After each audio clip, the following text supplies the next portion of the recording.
Boom. Let's jump in here. Let's see if we can get this off. I messed up there at first. I've actually got to delete the other stream on YouTube. But yeah, welcome here to YouTube and Twitch. We're going to be watching, this is episode 4, CWA Memphis. We're going into episodes February the 11th and February 18th and February 25th. This will be rounding out February going into March for CWA Memphis. Yeah, let me delete this 23-second fuck up I just did. But yeah, thanks everyone for coming in. Hope everyone's having a good holiday weekend. Before we jump in here to a little bit of Jerry Lawler, unified champion currently.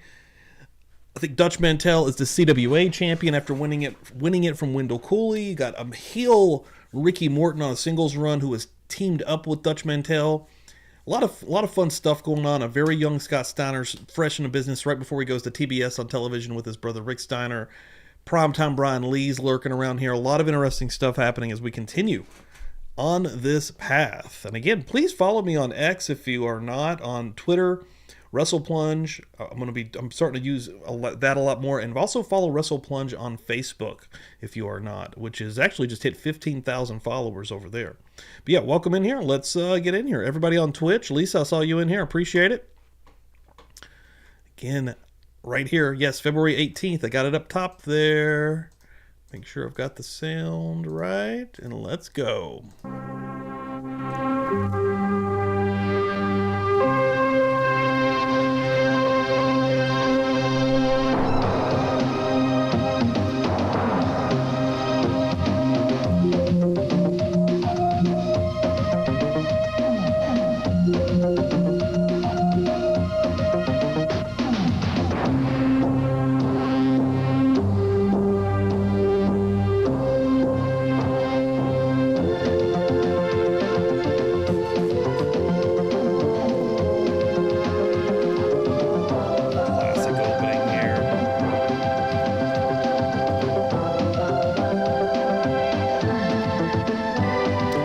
What's up, Tiff? Welcome in here. Hello, everybody. I'm Dave Brown at ringside. Lance Russell taking the day off. He'll be back with us again next week. Today, we're going to introduce you to a brand new wrestler in the area, Jungle Jim McPherson. Also, we will be looking at the Master of Pain, Rick Morton's hitman, who's coming in today. Dude, the Master of Pain, that is the Undertaker, fresh in the business, and he's fucking awesome, if you ask me. That's not all. Big battle royal with just a bunch of folks in that ring. That one should be interesting, too. All in all, we got lots of championship wrestling action coming up. The pink mat is in place. That means Beauty and the Beast will be coming along right after we take time out for this.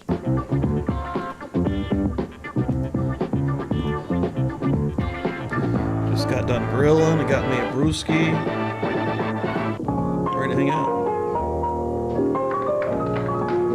Alan Reynolds standing in the ring right now, and here comes referee Jerry Calhoun. I hear that silly laugh, and there is Terrence Garvin, Beauty, followed by Mark Guline, the Beast. And we are Beauty and the Beast. We've been seeing them here weekly. Knockoff Garvin. On the back of that pink It's Frazier and Reynolds. Let's see what they can do here. Where did that pink outfit come from, as if we didn't already know? As Terrence Garvin steps up onto the ring apron, the Beast holds the ropes while he steps through there, and we are set to go with a one-fall 10-minute time limit match. Beauty and the Beast weighing in at 465. Chris Frazier, Alan Reynolds will weigh in at 443. And Beauty is telling the security guard to take very good care of that pink jumpsuit because someone might try to steal it.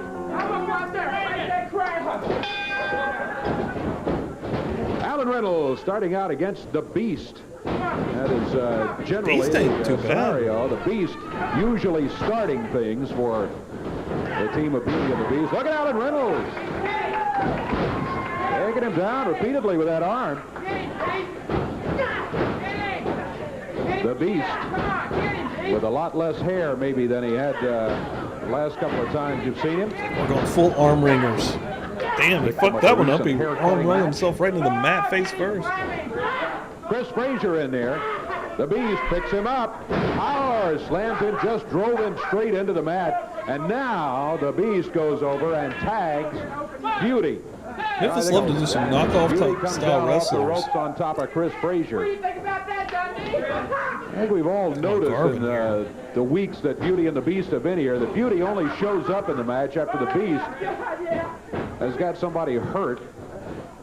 Beauty comes in to finish him off. There's that right hand. The Beast back in after the tag. They back into the rope, fire him across the way. Double close. Terrible double clothesline. Chris Frazier down on the mat. Alan Reynolds in trying to help out. What's up, Phil? Welcome in here. Look out. Michael. Garvin with a folding middle chair. Check. How about that? Amped it up a little bit there. Check. Check. Check. 1, 2. And the Beauty check. Running around the ring and now heads out of here yelling, "Get him, Beast, get him!" And the Beauty is gone. Terrence Garvin is left. The Beast with another power slam on Chris Frazier. Counts at 2. This one's over. So Beauty leaves. The Beast gets the win, and now Beast goes over and jumps Alan Reynolds. Alan coming in to help Chris out after the match was over. And Gulene grabs him by the hair, throws him out of the ring. And finally, the Beast. I just beat up 2 of them. And Dundee, you're next. Well, Dundee looks like he took care of Garvin as he sent him running out of here. Beauty and the Beast get the win over Alan Reynolds and Chris Frazier. Minute 42 was the time on it. Tell you what, he's talking about Dundee being next. We'll see about that. The hell's Lance Russell at? Superstar steps in a ring. He never goes in as the underdog. Let's see when Lance went to WCW in 80. Absolutely, I think brand that new was in 89 first-time or ever 90. video on the Superstar. Gypsies on Parade. All right. Here he is, right We're here. definitely going to have to fast forward through this. Do we also, they played this last week, I believe. Yeah, we got to get through this. Get copyrighted quick with this song. Look at Dundee. Lord. When did Lance Russell go to WCW? Whoa. All right. So this is February the 18th of 89. Lance made his WCW debut on March the 11th, 89. So I'm guessing when that happens, he will not be doing Memphis.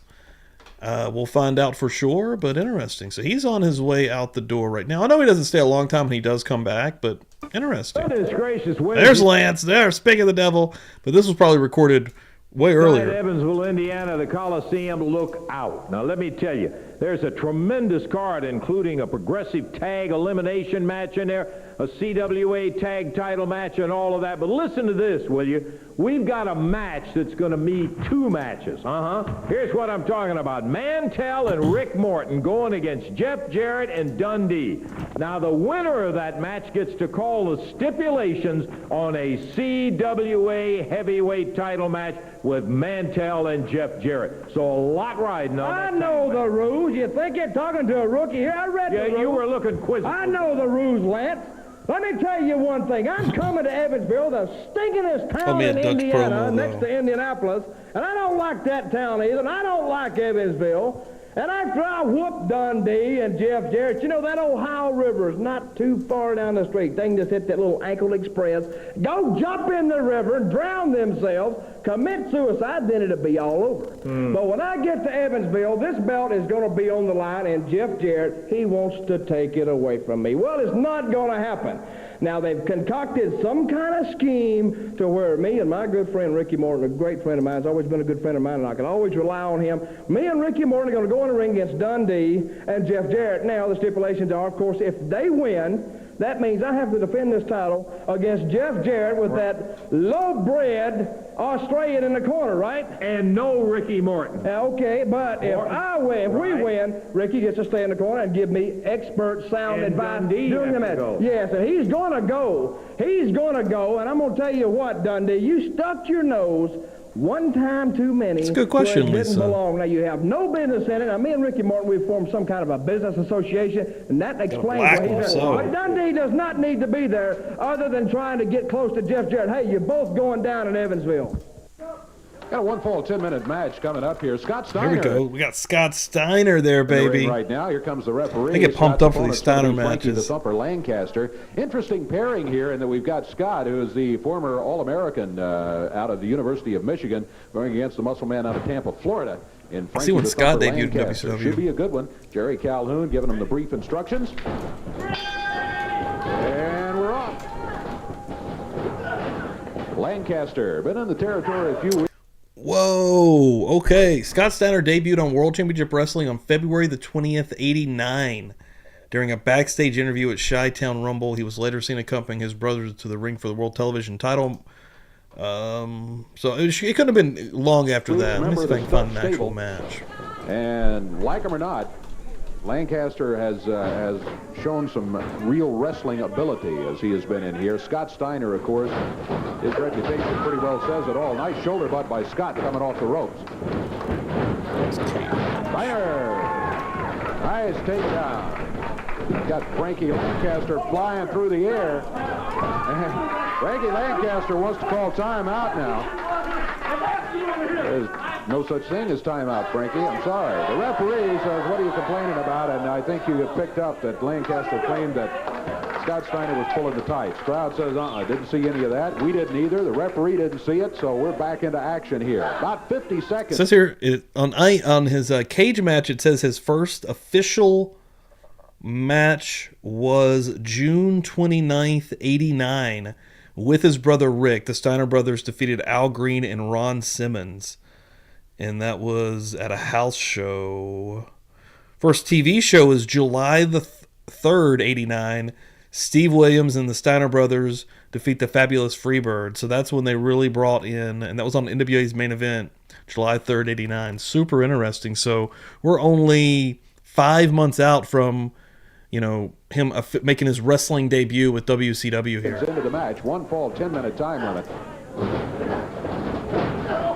Scott Steiner wrapped up that left arm a couple of times, and Frankie Lancaster got to be wondering, what am I doing wrong? Look at Steiner hang on. Lancaster again complaining. Sometimes the wrestler will start to complain very loudly and very often, even though nothing is happening. That gets the referee thinking about that rather than just watching exactly what's happening. He starts looking to see if his opponent is, in fact, doing anything illegal.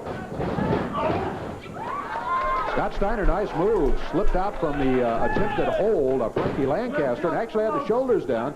Had him there for a count of 1. Didn't have him in really a pin position, but the shoulders were flat on the mat, and the referee started to count as he should have.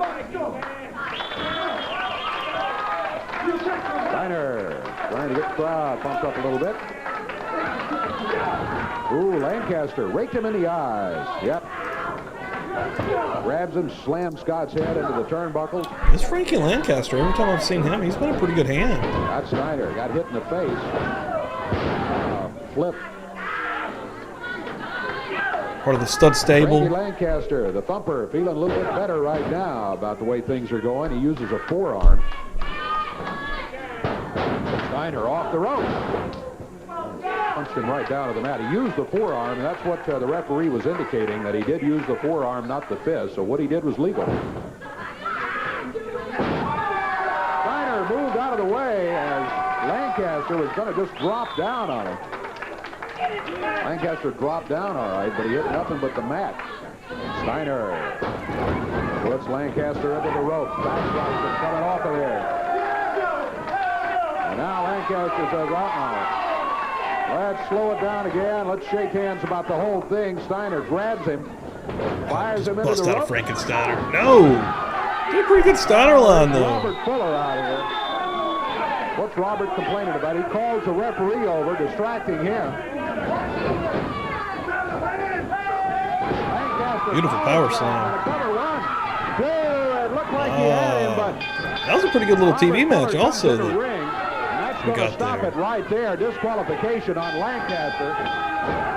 Fuller grabs Steiner, goes to work on him, now holds him up while Lancaster kicks him with a boot to the midsection. Two of them beating up on Scott Scott Steiner. There we go. Primetime Brian Lee. Adrian Street in to help out, too. And Adrian Street coming out. The stud stable, Lancaster and... I love Memphis by the years because you never know who the roster's going to be. Referee was just changes yearly pretty drastically. Disqualified Frankie Pretty frequently, people are coming and going. So the win is going to go to Scott Steiner.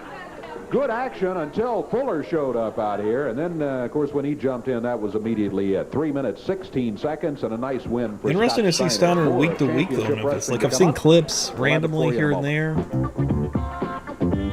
But to see him week to week, it's pretty dope.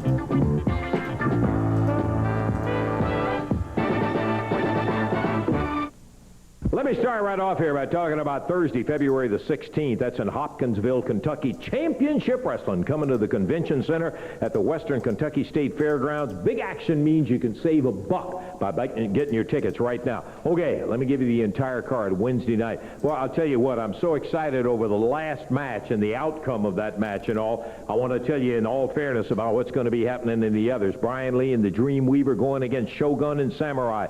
P.Y. Chu Hai / Phil Hickerson facing Jungle Jim. A progressive tag elimination match with Lee the Weaver and Jungle Jim going against Shogun Samurai and P.Y. Chu Hai.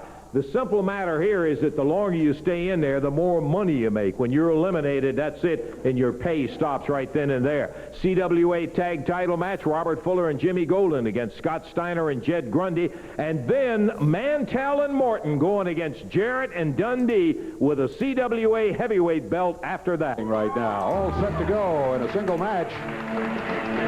But he'll have a manager in the corner with him. Here he comes. We got old primetime facing. P.Y. Chu Hai, used to be known as Phil Hickerson, steps up into the ring. Tojo Yamamoto with his kendo stick in the corner. This is going to be a one-fall, 10-minute time limit match. And again, should be a good one. It's a good pairing here. Phil Hickerson, of course, with a huge size advantage over Brian Lee. He hands the Japanese robe and headband out. Here we go.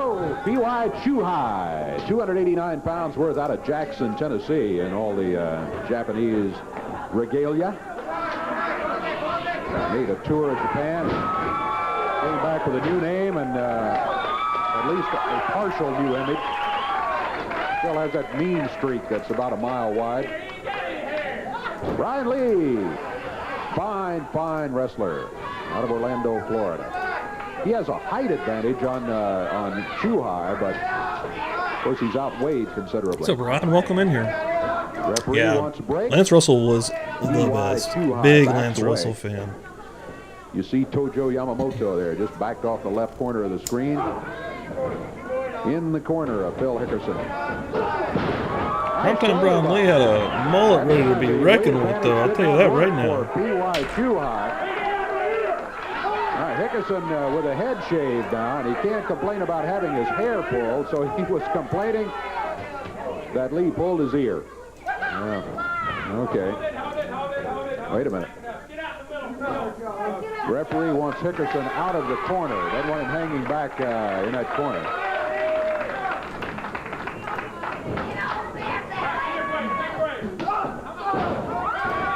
Open hand across the chest on the ropes, but Brian Lee struck back as he was coming off those ropes. And the referee's explaining to both of them, when you're on the ropes and I call for a break, I want a clean break, not a break with a fist. Minute 40 seconds gone in this one. Look up Phil Hickerson. Hickerson hanging back close to the corner during a good bit of the match. Brian Lee maybe he's a little bit wary of. Oh, Tojo with the kendo stick across the back of Brian Lee.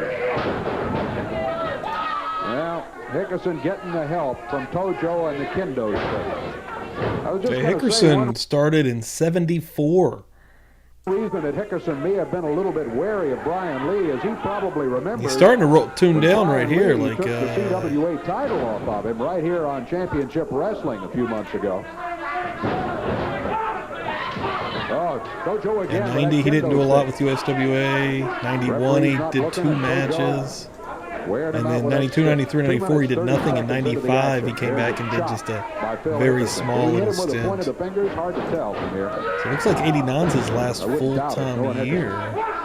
Yeah. Yeah, that's right. The referee is now warning Hickerson about it. You can use a chop. Well, that was a fist. He had doubled up. And you can use the side of the hand, which Hickerson did that last time. But right there, he just jabbed him with the point of the fingers, and that is illegal. There he goes again. Point of the fingers jab. Brian Lee in trouble now. Not totally because of Phil Hickerson or P.Y. Chuhai, but also because of Tojo Yamamoto and his interference from outside when the referee wasn't looking. 3 minutes, 15 seconds gone. Dave Brown at ringside. Lance Russell taking the day off, but Lance will be back next week. It's interesting to think about the eras, you know. You got Primetime Brian Lee right here, starting out. Interesting little career that he ended up having for the next decade. Coming off Chuhai here, Phil Hickerson, who's really started in 70, and this is his downtime. He's basically the next few years that he does wrestles light work. He knocked Brian Lee down. I love seeing the meetings like that. And this match is history, but Brian Lee. What's up, Jimmy? Thanks for coming in here, dude.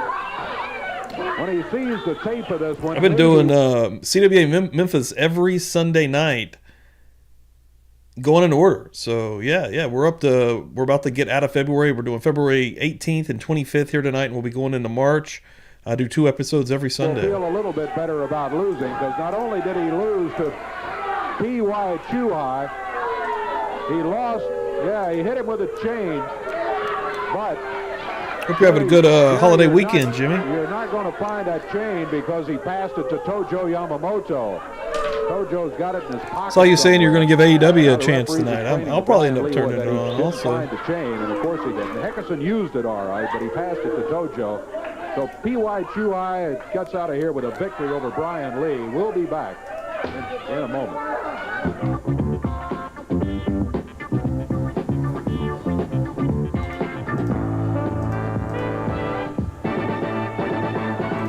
Is up in the ring right now. Mike's at 201 pounds out of Panama City, Florida. Got his work cut out for him today, because coming through the curtains right now out of Knoxville, Tennessee, the leader of the stud stable, the Tennessee stud, Robert Fuller. Rob Fuller. 252 pounds. It's Mike Masters. And he comes in with that mouth running, talking and pointing to Mike Masters. 1 fall, 10-minute time limit match. I've really been digging the stud stable stuff. Yeah, heel's a heel. Ricky Morton's a heel. Singles run heel here.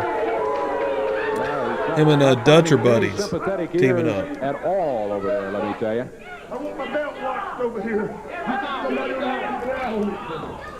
And Fuller now taking off a warm-up jacket. Take this chum apart, all right? To him, still talking to the crowd. Have me a good time. He's going to take this guy apart. Well, let's see. He's going against Mike Masters. Mike giving away a lot of weight and a lot of experience. Look at Fuller coming in with that right forearm. Oh, this has been interesting to watch, Jimmy. He's fun. You'll probably see him in this episode, or I'd imagine. Fuller back and I ain't seen Todd Morton, Lisa. I don't reckon. He deals him out of the corner with a body drag. Not during this run, anyways, that I'm on. Masters off the rope into the boot of Robert Fuller.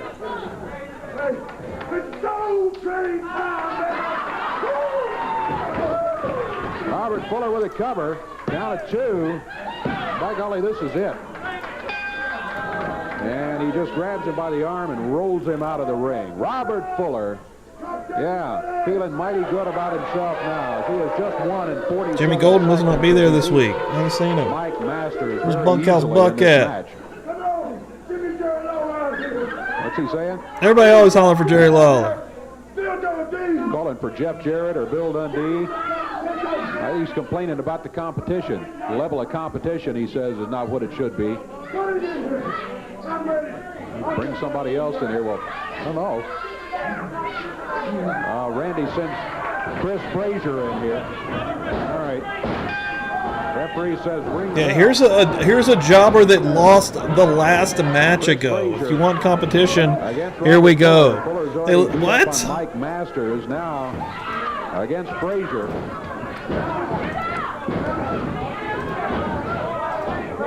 This poor guy. Comes with that boot that he loaded up and sure pounded him in the top of the head. Here's a cover.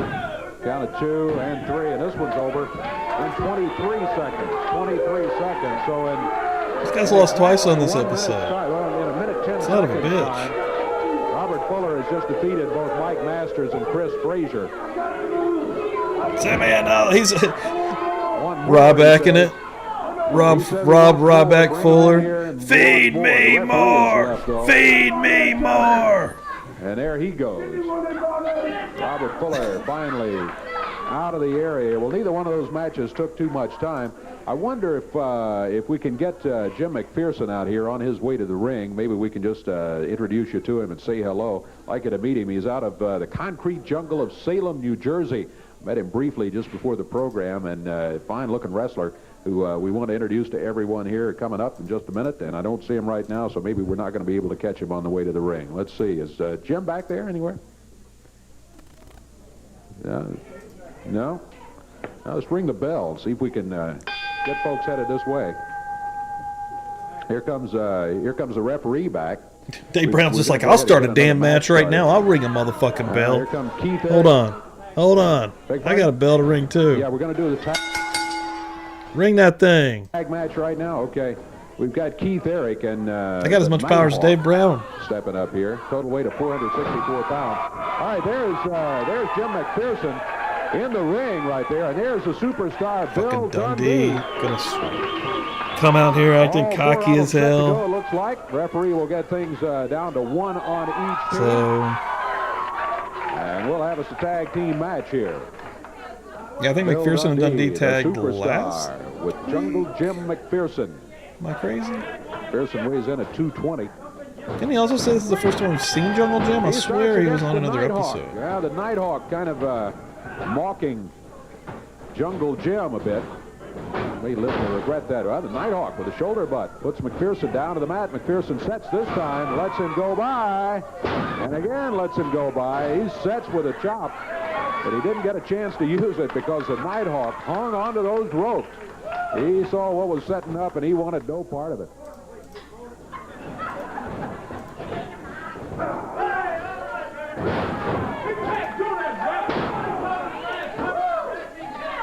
Upper arm. He makes the tag now on the superstar, Bill Dundee. Nighthawk wraps up that left arm. Dundee popped him with a right fist. He told the referee hit him with a forearm, but actually he nailed him with a fist. Here comes Keith Eric in. Okay, right all right. Hold on. I fucked up here somewhere. Hold on. We watched this one last week. I went back to look, and because I'm like, man, I remember this way too well. Even though I went through the first couple of matches, we watched half of this episode before I realized. But how did that happen, though? Hold on, because the way they're laid out. Oh, shit. Yeah, we're at 8. I'm watching 11. Son of a bitch. All right. Okay, restart. Holy shit. My bad. I can't believe it took me that long to realize. Holy shit. Okay, we are just now starting fresh, ladies and gentlemen. Psych on the first. We're finally at February 18th. Fuck that all up there. My bad. Wow. I was like, wait a minute. I know this McPherson, and I remember Dave Brown said that this was the first time seeing him, and then I was like, wait, I've definitely seen this match. Wow. Okay. We're good now. I actually went back to the YouTube last week to just look there, and it was totally the same pattern, same everything. So that'll happen. And now we got Lance back. All right, we're good. It's all good. Again, everybody, Lance Russell and Dave Brown. By golly, sitting right along ringside. That's We're my ready bad. to go with another big day. I clicked the wrong Championship thing. Wrestling. And, We are they're indeed. Welcome in a back little from file. vacation. Thank you, sir. Superstar Bill Dundee will be here, and he is going to have with him Jed Grundy. Wait till you see this. Jed Grundy and Bill Dundee in a tag team match coming up later Fuck's on Jed today. Grundy? Dutch Mantell will be here. Brian Lee, Frankie the Thumper Lancaster will be teaming with Jimmy Golden a bit later on. You will see the King, Jerry Lawler, P.Y. Chuhai. Phil Hickerson will be going against another new face, the Dreamweaver. Yeah, a couple of Then years later on, before we've this, got they the had a much Japanese cooler team of set. Shogun and Samurai to go against one of the The green team makes it members, look like it's someone from, you like, the haven't met yet, 70s, in my Jungle Jim opinion. McPherson. Makes who you will feel be older. there Yeah, later that's on. right. It is. We'll be looking forward to that. It's always good to have new talent. It's always interesting to see them in there. We got some of it today. That's not all. We got some great footage and a whole bunch of other stuff. We'll get to it right after we take time out for this.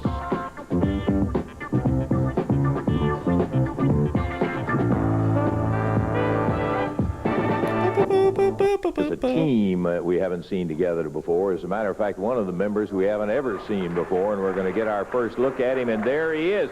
Coming through the ropes, the superstar, Bill Dundee. Is that, and he's got, Norman? with him. Is that his Bastion partner, Jed Dundee. how you doing, sir? Billy, is this? Lancer, how you doing? I am stunned at your partner. Who you think- got, Bill? I think that's Norman, right? He was about to become Norman in WCW in the next year.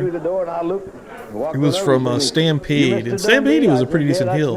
Stuck my hand out. I said, "What's your name?" Hold He on. said, "Jed." I thought he was going to say Jed Clamp, but he didn't. He said Jed Grundy. Mike I said, Shaw. "What can I do I'm for pretty you?" sure that's He Mike said, "Well, Shaw. you teach people to scuffle?" I said, "No, not really." I said, "I teach people to wrestle." I said, "Do you have the money for the tuition?" Jed Grundy? I really don't think he knew what And I'm looking tuition at his meant. He just looked at me Wikipedia. and I That's said- one of the he said, names on here. Well, no, I really don't know. He This said, guy's "I the got man of $2 so in my many pocket here, gimmicks. that's Am I right? Did they say Jed Grundy? Am I stuff. crazy? He said, "Sit down here, brother, and watch." So he sat there and talked to him for a little while. He said, I do this all the time." I said, "Where you live? Where'd you say you was from?" Salt Gum, Kentucky. Salt Gum, Kentucky. Salt Gum, Look Kentucky. at this now. You know about Hey, Jed. How are you? Lance. Jed. Okay, so it's Jed Grundy. I just wanted to make sure before I bring over all of his ring names real quick. All right. I bet his last name might be Grundy because there's another Grundy. But let's start at the bottom. Mike the Danger, William Danger, Trucker Norm, Norman the Lunatic, Norman the Maniac, Mike Stryker, Man Mountain Mike, Makhan Sai, Klondike Mike, Jed Grundy, Fair Ferguson, which is his first ever WWF debut when he was doing the Monk thing or whatever that was, Cousin Mike, Bastion Booger, the most famous, which is hilarious, Big Ben Sharp, and Aaron Grundy. Holy fuck. Russell, how you doing, partner? I don't want to bother your buddy there. Is this a manager? Yeah, you had him with him there. I know. He said he. What's he eating? A moon pie? That chicken eating a moon pie? The chicken takes a bite. Welcome in here, takes a bite. Galactic So he sat there for a Wrestling while. Federation. So I said, "Well, what do you think?" He says, "Man, this is what I do up in Daniel Boone." He lives up near the Daniel Boone Reservation. He said, "I'll go down there and wrestle them little bear cubs, cuff around with me." He said, "I can do that." I said, "Well, then you don't need me, brother." So I thought that was the last I'd see him. Oh, a month or two later, back he comes. He says, "I'm ready to do it, Bill." I said, "What are you ready to do?" He said, "I'm ready to fight, scuffle, whatever you want to do." I said, "Well, brother, you need to come with me." I didn't know he was bringing this, so he showed up. So he had a goat in the back of the truck. I said, "Jed, I don't mind the chicken, but the goat can't come, brother." So I swear he did. He said, "Well, I feel more lonely away from him." So here he is. He brought the chicken, the goat. I don't know where the goat is. So, Can I leave this on your desk to watch? He wants to watch. He just wants to sit this and watch. is Dave Brown. Introduce yourself to Dave. He'll look after it. He's the chicken minder. Dave, what do you think, Dave? Don't try to eat his moon pie. Just leave that for him. Yeah, Okay. All I can say is I put in a whole lot of partners, brother, but old Jed, he's a little different. Don't know much about wrestling, but he can fight, and anybody wants it, whether it be the Japs or anybody else, brother, we're ready. Jed looks like he goes about 400 Jesus. pounds. I'll tell you, there's Dundee. plenty of him to go around. It's not politically correct. That's 100% real. When you was leaving. Moon pie and chickens equal. Yeah, I mean, I think so. This might have been the gimmick that he should have kept. He should have come into WCW with this, and he would have been at the top of the heap in no time. All right. Would have been Sting and We got it ready to an go. old Jed You here never at know. Starrcade 90. Hey, Hey, boss, they had to bring in a manager with about your mentality, so they brought Jed Button. Get this stinking barnyard animal out of here. I ain't sharing no steak with a barn. Get that out of here. Oh, fuck. He's going to eat that. He's eating the moon pie. I mean, that's just, This is going to be a one-fall, 10-minute time limit match. Introducing, from parts unknown, with Boss Winter in their corner, Rough and Ready at a total weight of 442. Across the way, from Australia, at 214 pounds, it's the superstar, Bill Dundee, and his partner out of Salt Gum, Kentucky at 460, Jed Grundy. It's Dundee starting against Ruff. Welcome to Saturday morning hee-haw, or whatever. I think you're right. Now, the chicken is over here. I asked Jed if he had a name. He said, no, just chicken. So that chicken is looking like it's seen better having a days. good time here, watching championship wrestling. Whose chicken was that? That's the kind of interview I need. I need that in a shoot. Who brought you that chicken? Here it comes. Mike? Oh, yeah. Look at here. Whoa. Talk about your legendary Oh, brick shit, wall, Jimmy. huh? What he just ran into. Money, more money, just spewing out of this chat right now, across the son. ring. Boy, look at this. I mean, Mike wasn't a terrible worker, Find a but scientific name for that wrestling move right there, David. he never got anything good either. That's what we were just saying. What is that, boss? It's in a over in the weird corner, time period, Dundee but at the from same time, I behind mean, and feeds him back out to Mr. Jed, who doesn't seem to need a whole lot of help. Gave him a little tap in there and tags Bill Dundee, the superstar. it's a little bit of Stampede I've seen him in. He doesn't do the dumb thing. Like, he's cutting In real there with the team promos and he's a heel, and it's Bill not bad. Dundee and Jed Grundy from Salt Gum, Kentucky. Salt Gum. There's a cover by Dundee. Got about a 2 count. Rough kicked out of it. Raked across the eyes, and Billy taking some shots right now. He comes back with the arm turned over. Tag, Jed Grundy coming back in. Whoa! Dundee cut off his momentum. He is a big old fella now. That's got to be it. Then he nailed him with the Grundy Groaner, and he really put it on. The Grundy Groaner. He's not checking to make sure he's okay. Nice man, Jed Grundy. Oh, boy, yeah, sure it was legal, boss. He pointed at him and twisted his hips. Chicken alone. I don't Here think comes Jed this way. That's right. I'm not sure what Bill Dundee was implying there, but his chicken over here. I don't like it. Well, I tell you one thing, watch Billy, yourself in the showers, I'm not bud. going to tell you that's the greatest scientific move I ever saw, but partner, you got a winner. That's What did I tell you, brother? You didn't fight his little thing here, did you? His chicken was doing fine. Don't carry the chicken. Kind of worked up. Oh, no, I don't know whether you can or not. Yeah, gave it back. He feels at home over there with you. Okay, thank you, Jed. Okay, we're going to take a break, and we're going to be back in just a moment. I mean, hell, he's carrying a fucking chicken, eating a moon pie. He's selling it as good as any gimmick as any man's ever had in his life. That's right, John. I was just putting him over. I was saying he did. He actually cut legit promos in Stampede Wednesday at the Coliseum at in Calgary, and he was pretty good. Because it's the dog. They always had like just shit gimmicks everywhere else. And that's just one of the bouts that's going to be on the card. I'm not going to tell you what it is right now. I will tell you that there's going to be a lumberjack strap match in there, and it's going to be for the CWA heavyweight title with Dutch Mantell and Jeff Jarrett going against each other. And this one, there's going to be guys outside the ring, Jeff. They'll have straps in their hands, partner, and it's not healthy to get out there. That sure isn't, but I'm not going to have to worry about that, Lance, because Good old every Jeff match I've Jarrett, had Jeff with Jarrett Mantell, sighting. it Here we seems go. like he's the one doing all the Business running. is Every picking time up, I try brother. to get him in a pin and predicament, he's the one who puts his foot on the ropes and tries to get outside the ring. Well, Mantell, this week in Evansville, you can't do that, because when you do roll outside that ring, I'm going to have 2 or 3 or maybe 4 guys out there with a leather strap in each hand, and they're going to wear your half rear a end moon? out. So every time you get hit, you're going to get right back in the ring, and the match keeps going on. And this week, Lance, we're going to find out who the CWA heavyweight champion is. By golly, I tell you, that's the way to do it. Get in the ring, scrap it out, and let the best man come out of there. But when the guy's running You can't do a whole lot about that, can you, Jeff? That's right. Don't believe he'll do too much jumping out. See you Wednesday. Okay, Jeff, good luck to you. Coliseum, Evansville, that's where that's going to happen. And that's not all. Let me tell you, got a CWA tag title match, and this is an interesting, challenging team. A newcomer. You'll see him today if you haven't already seen him in there. We're talking about the Dream Weaver. Here's a physical specimen who really knows how to put on that sleeper hold, teaming up with the exotic Adrian Street. And they're going to be challenging Robert Fuller and Jimmy Golden for the CWA heavyweight title. Son of a gun, it should be a dandy in there. That's just part of the card that's going to be taking place. Now, I want you to settle back, because coming up in just a moment, you are going to see the doggonedest thing that's happened in wrestling in a long, long time. Really a total surprise, and I think it's something you're going to have to pay particular attention to, because it affects Evansville Wednesday night. Stay tuned. Got to step in here because there is something you must see. I got to tell you, in all the years that I've been doing wrestling, I have never had such a shock in all of my life. Let me tell you first, there's a match set up where Jerry the King Lawler had brought in Robert Gibson, one half of the Rock and Roll Express, to go against the team of the Master of Pain and Ricky Morton, the other half of the Rock and Roll Express. That was the tag match that was set up. That's all I'm going to tell you. I want you to stay tuned. Yeah, I'm kind of in the middle on them, actually. I don't think they're like the best, but I also don't hate them. Lawler comes up. Robert got out of the way.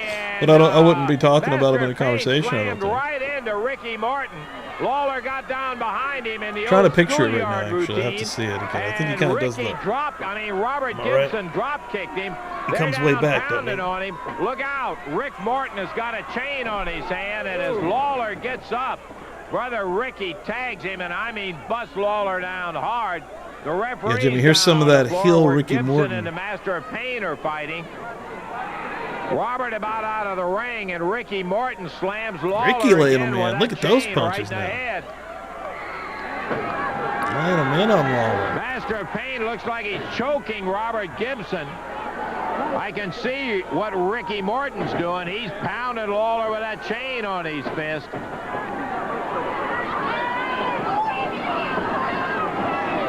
Master of Pain picks Robert up. Master of Pain, that's Undertaker. And now Ricky goes in on Lawler and pounding away at him again. Got him open. He's got to have him busted open. I hadn't seen his face yet, but he has got to. Now he's raking that chain across where he's busted his head open. He's hooked up in the ropes, the Master of Pain is. Robert grabbing the ropes to pull up. Lawler blocks the chain, pulls it away from Rick Morton. The Master of Pain tied up in the ropes. Oh, shit. Lawler pulls the chain, wraps it around after he hit Morton. So he brought in Robert Gibson to... And Robert Gibson shit. Grabs Lawler and says, hey, don't hit him with a chain. Lawler's saying, hey, brother, that's my moneymaker. Don't hit him in the face. I'm gonna be out of a job for good if you hurt Ricky. Rick Morton raised up from the corner and kicked away at Jerry Lawler, who hit Robert Gibson right in the jaw with that chain. Lawler getting hit by Robert Gibson, Roger. Lawler in some kind of trouble now. Gibson and Morton pouring it on Lawler. Well, the referee is Robert going to join him? Stop the match, yeah. He stopped it at 20 minutes and 50 seconds. Boy, it was hard for you to understand it, I'm sure. Morton had the chain first. He slammed Lawler, busted him open with it. Now Robert Gibson up, high-fiving with Ricky Morton. Morton jumps off the ring ropes and nails Lawler. Morton had the chain. He nailed Lawler. Lawler finally stopped it, took it away from him. He nailed Ricky Morton with it. Robert Gibson got up as Lawler was getting ready to go back after Morton again. He stops Lawler from using the chain. He did not know that Ricky had brought it in. Double drop kick from the Rock and Roll Express. And Lawler being pounded by all three of them. He is senseless at 20 minutes and 50 seconds. It was stopped. Here comes the superstar, Bill Dundee. Unbelievable. I tell you what, before I hear anything from you guys, let me just say, that's not all of it. I want you to hear what Rick Morton and Robert Gibson had to say. We asked him about it a little earlier. You know, Ricky, I come down here, man, to wrestle you because I heard you was doing some bad things for here. According to Lawler, he said you was running your mouth saying this about me and saying that. Well, you know, I can prove to Jerry Lawler he ain't nothing but a liar. What you did, son, you come out there, you put out a chain. You tried to cripple my partner. Not only him, you hit me, man. Nobody hits a rock and roll and gets away with it. You sure got that right, Robert. Let me tell you something. Jerry Lawler, you tried to break up the Rock and Roll Express. No way. You know, brother, we've been at every bar from Maine to Tipadola, Louisiana to Portland, Oregon. We drank enough whiskey to float a battleship around. And, brother, we beat every tag team in the world today. Drank enough whiskey to float a battleship around. That's pretty they're great. saying, bro, they've been dying to get a hold of the Rock and Roll Express to prove themselves that they're the greatest tag team around. But, Lawler, you and Dundee, brother, ain't nothing. You can't work where we've been, brother. Blood is thicker than water. We've been together a long time. And you or nobody else is going to break it up. You see, Lawler, I proved to Robert Gibson that you are a liar. You are a snake in the grass. And rock and roll is forever. And you believe it, brother. You say you want to fight. Well, you got to fight, brother, because it's one thing we don't do. We don't hit a good man when he's down. We put our boots to him, baby. Well, you hear him right there. That's right. Oh, shit. Now we got the rock and roll together. Even though, I mean, it's true. He was talking shit about Robert before. The So rock and roll was great, and the one that was always considered the best was the Superstar and the King. Oh, yeah, and you guys went off the NWA. You beat the Road Warriors. You beat Manny Fernando and Rick Rude. You beat them all. You beat the Midnight Express. But you never did get in the ring with the King and the Superstar. Oh, they said, no, we're all good guys, brother. That ring Jerry's got on back there. Yeah, there. the reason you didn't want to fight us back then is because you were showing us some bitch you off, showed too, your ain't he? true colors, brother, the way you picked on this man. You brought Robert Gibson in and convinced him that he was something that he wasn't. Well, you've bit off more you can chew, boys. Let me just say this to you, Ricky Morton. You know, up until now, brother, it's been about a world championship belt. That's the reason you came in here. That's what started all this. You wanted to try to win a title from me. Well, you found out you weren't man enough to do that. So you call in this big 6'9" jerk. And you and he weren't man enough to get the job done, even together. And I happened to call a former friend of yours, Robert Gibson, and he said he'd be more than glad to come and try to straighten you out. Well, you even pull the wool over his eyes. If he would just sit down and take a look at the tape, he would know what a low-life, stinking, slimy snake in the grass you are. Well, let me tell you something, Morton. It's gone past titles. It's gone past tag teams. You can talk about how great the Rock and Roll Express was, how great of wrestlers you guys are. Well, this ain't going to be wrestling when I get you in that ring, because it's time to hurt some people. You may be mad, Rick Morton, and you too, Robert Gibson. I mean, that's two good promos against each other, Ricky and Jerry.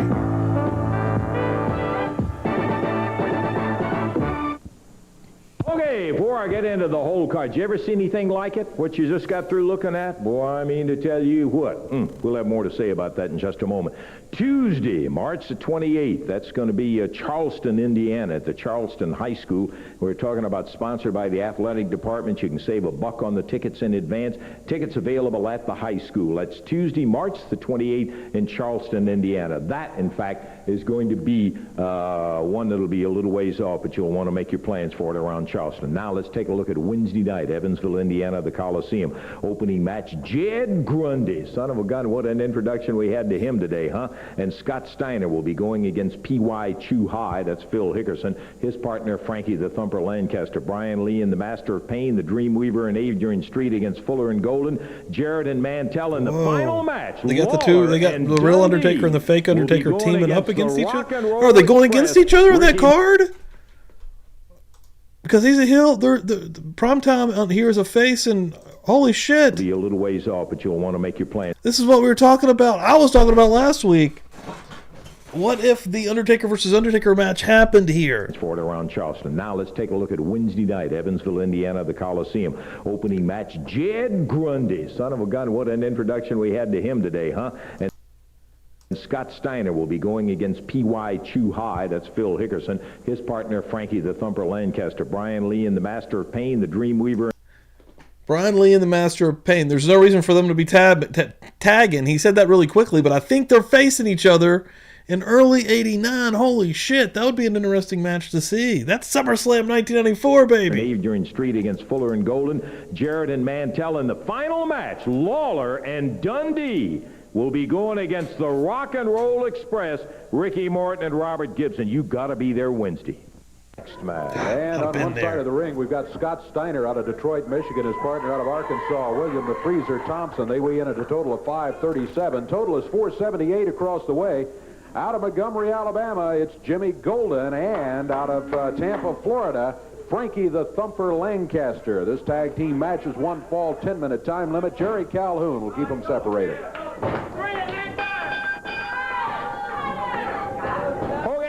Scott Steiner starting out against gentleman Jimmy Golden from Montgomery, Alabama. We're talking about the Dutchman being a veteran. Here's another one right here. Cousin of Robert Fuller, and with all of the things that we can say. In WCW, we looked earlier in 5 months. That we can say about Jimmy Golden. The rest is history. This guy can wrestle. He's in there, though, with a young man who cut his teeth in a big-time way in amateur wrestling. He was an NCAA All-American at University of Michigan, as was I'm digging watching old Braun Breaker, man. He's now got a standing side headlock. Tell he's got that Steiner over in the corner. natural ability. Whoa, Scott Steiner, yeah, thought he was in trouble there, but he nailed the thumper. And Steiner ducked out of the way. Look at here. Look at this. Steiner letting the two of them beat up each other. And now Golden barely got him on that. He got him with the toes. They better get a meeting going here. You can tell that they use Steiner strong as hell, though. Worked all that much together. It's not exactly like it was Fuller as his partner in there.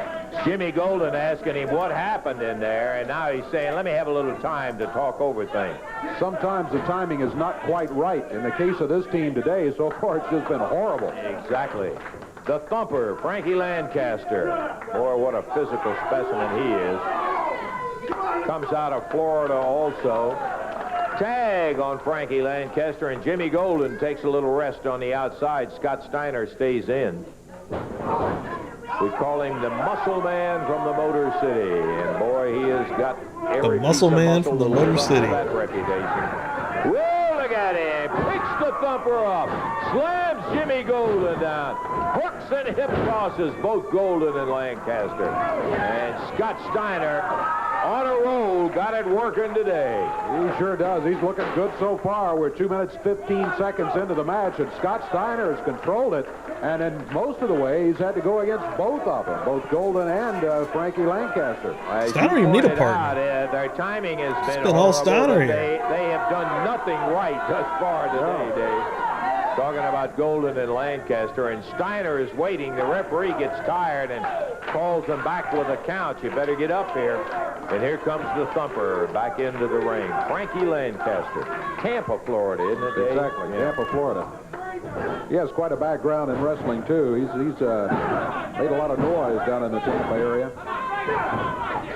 Tag again on Golden. Lancaster has made a lot of noise around here since he's been a member of the stud stable, too. Yeah. Fuller spied him right off the bat and said, I think he looks like stud material. And he is now a large member of the stud stable. Scott Steiner reverses it on Jimmy Golden. Drops down with a knee right into the lower spine as he still has the hammerlock on Golden. Let's go. I think a little of that collegiate skill just showed up with Scott there as he slipped that hole and turned it to his advantage against Golden. Hooks the shoulder, rolls him over. Steiner is assaulted by Lancaster, but he is back up, holding on to Jimmy Golden. Makes the tag on William Thompson. By far the biggest of the four in the ring. Freezer weighs in at he's over 300 pounds.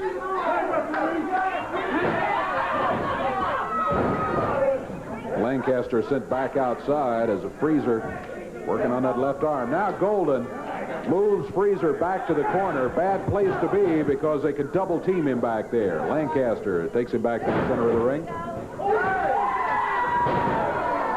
Thompson with a nice body slam. Leaves Lancaster there. Thompson goes for the ropes. He's climbing them. Look out for Golden. Golden nailed him. Golden down. I was already looking iffy. I was like, I don't know about this. Now Lancaster grabs him on the ropes. Look at that. Snaps him into the ring. Shows you the kind of power that Frankie Lancaster's got. He flipped him off those ropes. That's it. Steiner did amazing the entire time, so they weren't making Steiner look bad at all. While that may be the only thing we had to like about their side of the ring, I'll tell you, that was a solid move by Frankie Lancaster, and he gets the 1-2-3 on it, and Lancaster and Golden come up with a victory. 4 minutes, 34 seconds for the stud stable members here today. Yowza! Interesting, We got John. more of it action coming up. The King will be out here a little bit later on, and we're going to be looking for action all the way down the line. Stay with us. We'll be back in a moment. Yeah, thanks everyone for hanging out here tonight, watching a little old Memphis. Again, we're working our way through the entire year of '89. If it's your first time dropping in, make sure you're following. Last week, and hit the old bell. We've got him in here Subscribe, today. rather. Well, we sure do, and here he comes right now with Dutch Mantell. Looks Here like we in go. his Here's corner, Taker. The master of pain, the big guy that... Awesome power, Master Payne, right now. Awesome power, yeah, I've seen awesome power, all right. David I like Johnson is Taker, going man. I against think he's David out of awesome. Memphis, Tennessee. Master of Pain, his Even last here. address, I think, was state It's pen fun in to Atlanta, watch. or federal pen in Atlanta. Yeah. Well, he starts right out. He's on a chokehold, and the referee could disqualify him right there. He started to count, and he finally broke it. But David Johnson, about half the size of this giant, is picked up in the air, no problem. He's pressed straight up in the air by the Master of Pain. He's just so and big. takes him up to drop him Damn. on the rope, and down he goes. David Johnson with an impossible task in front of him here. No way in the world to be able to do much against this big guy. Ripped Dutch him with with that him. right hand down across the head, picks him straight up, slams him down into the mat. I watched him drop that big leg, boy, boy, boy. 1-2, and I guess that's it. I mean to tell you, in not very long, what was the time on that, David? 54 seconds. See that? You see that? Hey, that's enough of that. Come on, get him out of there. Oh, the awesome power of the Master of Pain. He already won the match. He doesn't have to start trying to hurt David Now, you know Johnson. who I want out here right now? That big guy who bumps his drums all the time, Jerry Law, if he's got an ounce of guts in his body. Let him climb in the ring here, and let's show him how awesome this Master of Pain is. Now, if he's the big champion, the unification title holder, and all that, let him get in the ring right now. And we're not leaving the ring till Lawler comes on. Lawler has got a match coming up, Dutch. Your match is over there with him. To come out here. Look at this haircut that Taker's rocking right now. In his hometown. He got the win. Get him out of there. Let's get on. Actually looking pretty flashy. Pretty thrifty here in 1989. Maybe even for now. He's just screaming for Lawler.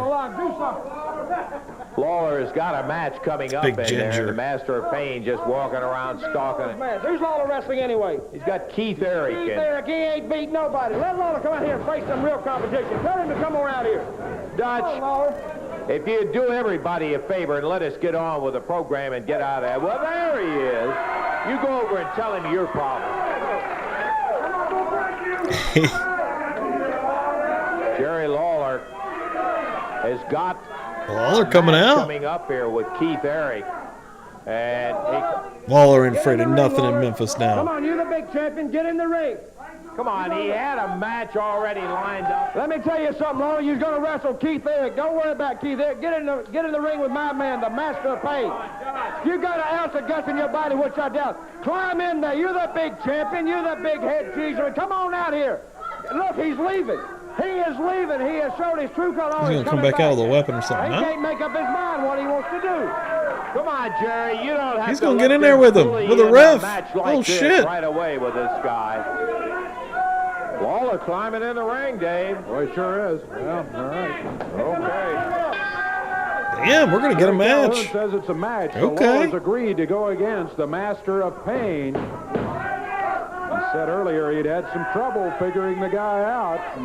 Let's see what happens here. Master of Pain. Not much to figure out there. He just grabbed him by the throat and choked on him. Yeah, that's kind of what he started doing with David Johnson in his match. Just grab that throat and try to choke him. Look at this. Damn, he did just lift him right on up there. Nice press slam. 34 pounds straight up over his head. Dumps Lawler down, and the Master of Pain drops with a leg. Look at that champion laying rolling all around the ring like a big beast. Lord, giving him a little bit here. This is no title match. Let me make that clear. I'm trying to prove a point here to the fans here, because they're a bunch of ignorant fans anyway. Look, I don't faze him. I don't faze the Master of Pain. He spent all that time in prison doing hard time. I mean hard time, and a lot of time in solitary confinement. This man has got a lot of mental strength in his body and a lot of physical strength too, and he's going to use it all against Lawler today. He's going to take the battle to him. Look, he's just going to look at him.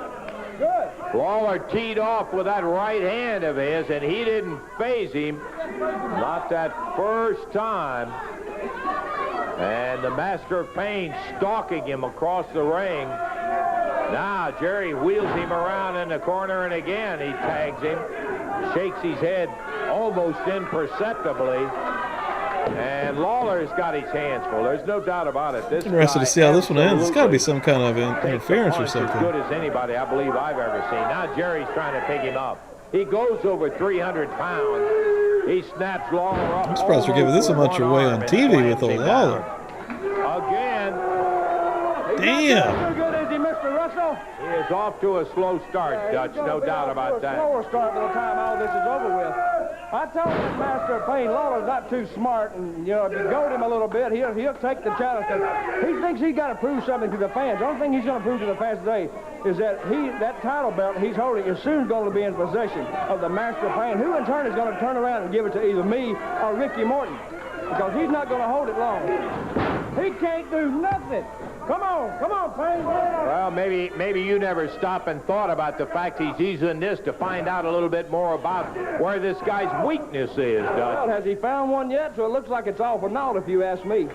So far, he hadn't found one, but it's not over with. All for naught. See, what we're witnessing right here is the end of an era, the end of the Jerry Lawler era. And he said a lot of big guys took him on. Yeah, that's true.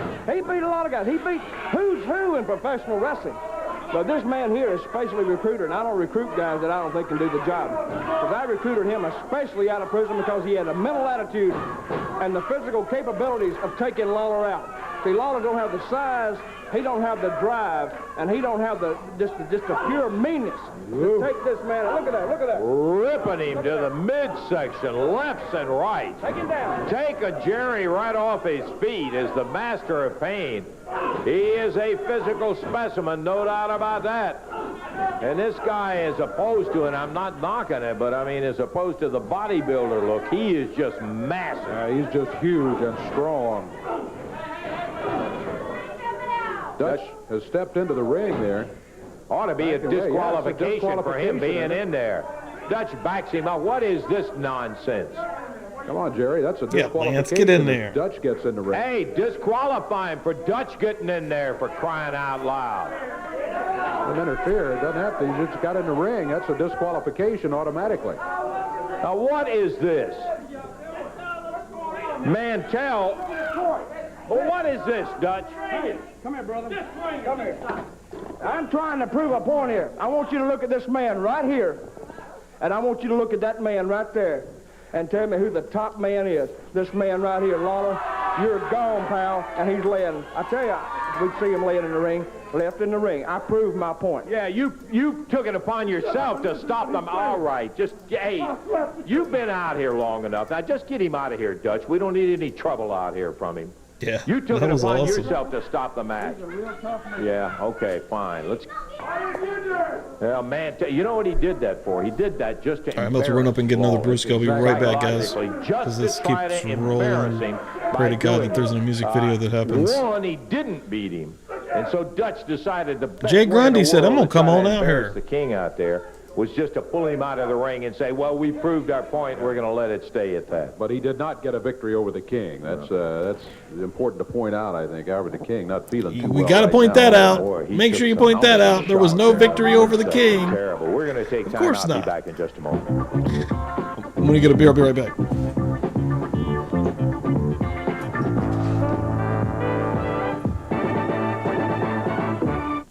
Okay, Okay, back into the action in just a moment. By golly, I tell you saw it earlier. You're talking about the tag match of the year. This has got to be it. Bill Dundee, Jerry Lawler going against the Rock and Roll Express. And that one I don't have to say any more about. What a battle it's going to be.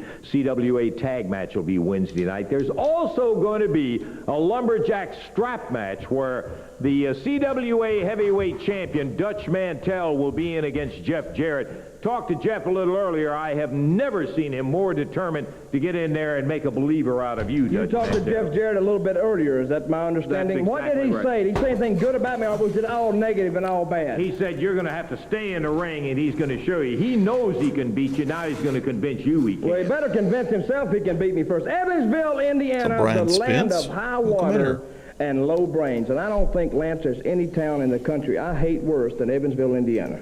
I'd have to really press myself. Yeah, there is a town. Henderson, Kentucky. I hate that town, too. Both of them are together, and they're both the cesspool of the world right there. But Jeff Jarrett, when I get to Evansville, I'm going to be in a real bad mood. And when I'm in a bad mood, some bad things happen to my opponents. And my opponent in Evansville is going to be Jeff Jarrett. From my understanding, some men are going to be stationed outside the ring with straps and belts, right? Well, that's all fine and good, because I'm going to have some friends out there too, Jarrett, and when you end up on that floor, when you feel that belt on your back, you're going to hop up, run back in. I'm going to knock you back out. I'm going to play ping pong with the floor, more or less. And Jeff, let me tell you one more thing. When I shut you up in Evansville, maybe he won't come crying back to the CWA anymore saying, please let me have a shot, because when this is all over, he won't even hear my name, let alone step in the same ring with me, because I'm having trouble now getting to step in the same building with me. Oh.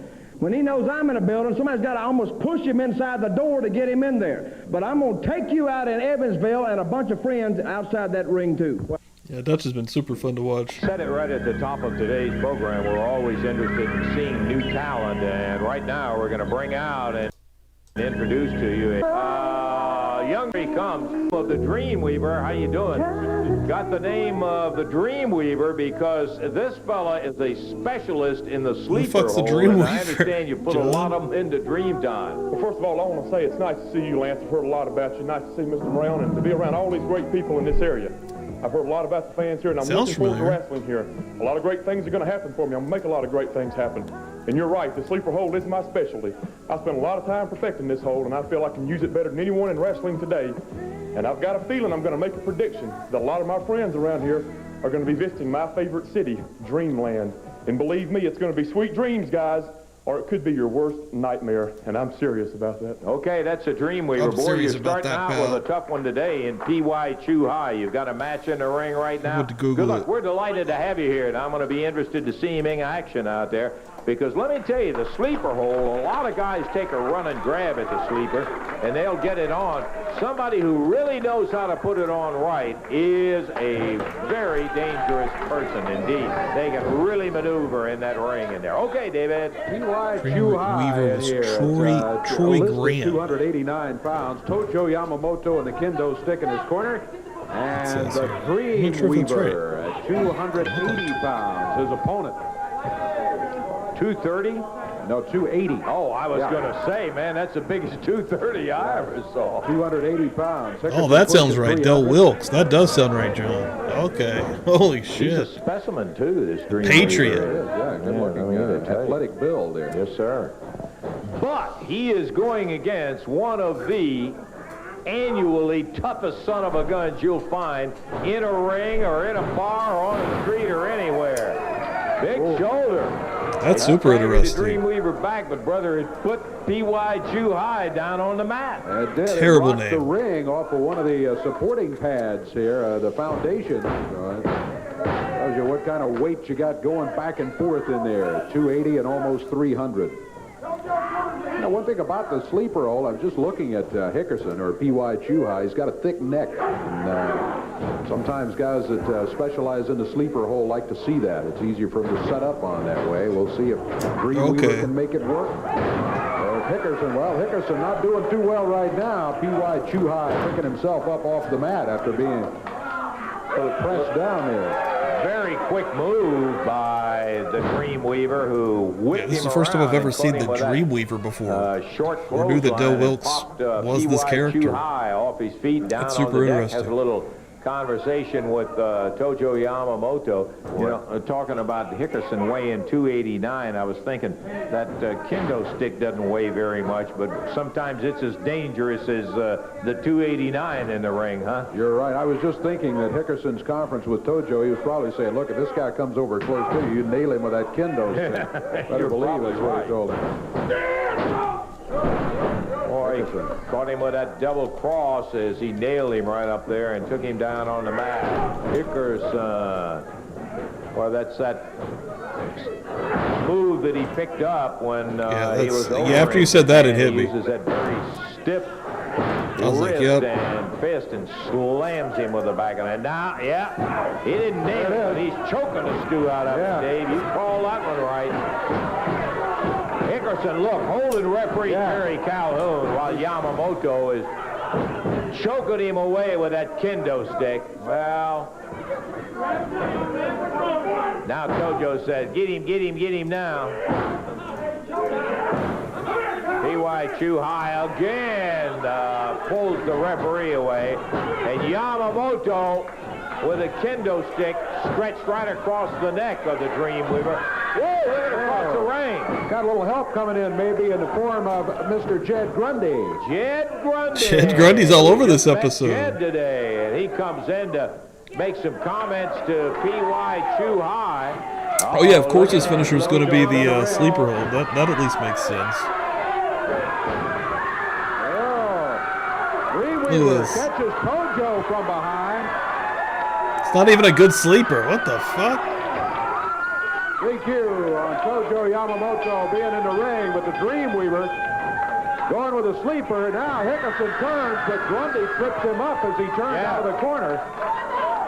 Jed reached out and just grabbed a hold of that This has been an interesting episode, honestly. And Grundy kind of squaring off, and look at the Dreamweaver. Yeah, and look at Tojo. Yamamoto. We're going to call you the Dreamweaver. You're going to be the master of the sleeper. He's like, how do I do that? I mean, you should probably teach me that. Flat right down on the mat with that sleeper hold.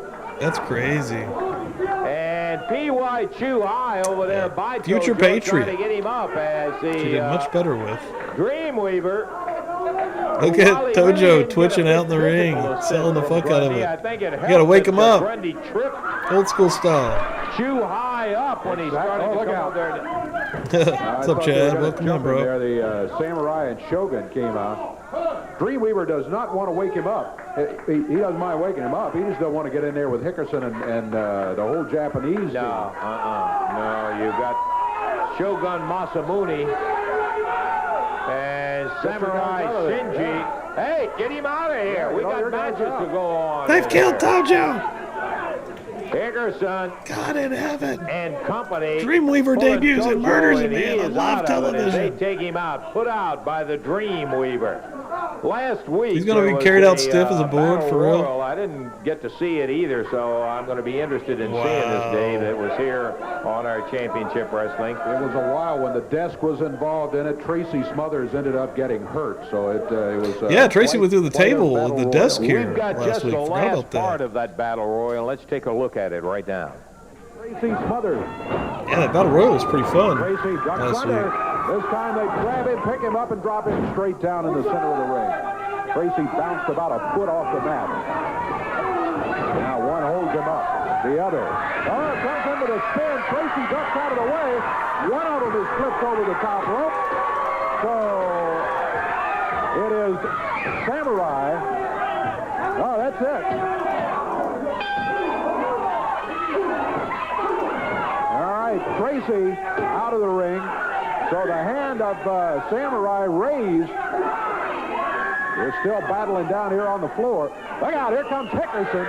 Now we got 3 against 1 here. As Hickerson goes after Tracy, this match is over. Hey, come on, Phil. Yeah, I love Tracy, Chad. Huge Tracy fan. What are you doing? Come on, the match is over. Did you see this last week? Watch this shit. Hit him with a pile driver. Put him through the freaking announcer's desk. February of '89. Look at that giant bell there that they were announcing. Tracy then spiked him on the floor. In the last time, broke it. Bro. Now they pile drive him out here on the floor. Come on now. Hickerson and the Japanese team at Tojo, all of them working on Tracy Smothers. Come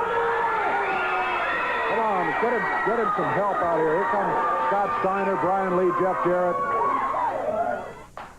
Well, now I know what happened to the desk in there, as it took 3 of them to jump on Tracy Smothers.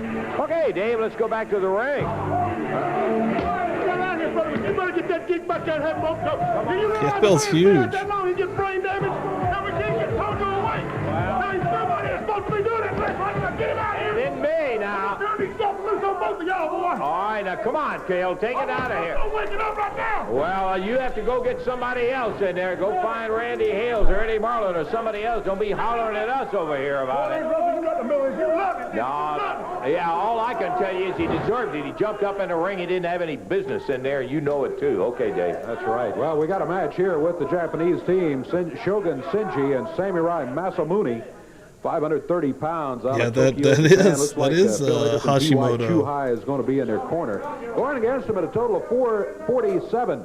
Out of Arkansas, Alan Reynolds. And from the concrete jungle, Salem, New Jersey, Jungle Jim McPherson. Okay. He can suffer brain damage, I'm telling you. You keep a man out that long. Well, you ought to be back there instead of out here hollering at us, seeing if you can't get him around here. Well, I don't know how either. Starting in the ring up there is Shogun Masamune going against Jungle Jim McPherson. You know, it's hard to McPherson overlook debuted last week with Dundee. They just put him with Dundee for a week to try to get him over, I guess. But if you can ever get past that, this is a good-looking tag team, this Masamune and Shinji. They've got all the right moves to be a fine wrestling team without all that other stuff, without Tojo, without Chuhai. I've been impressed with the fact that not only do they have the martial arts mastered, but in addition to that, how much and how naturally they get into the catch-as-catch-can style of wrestling, particularly Masamune.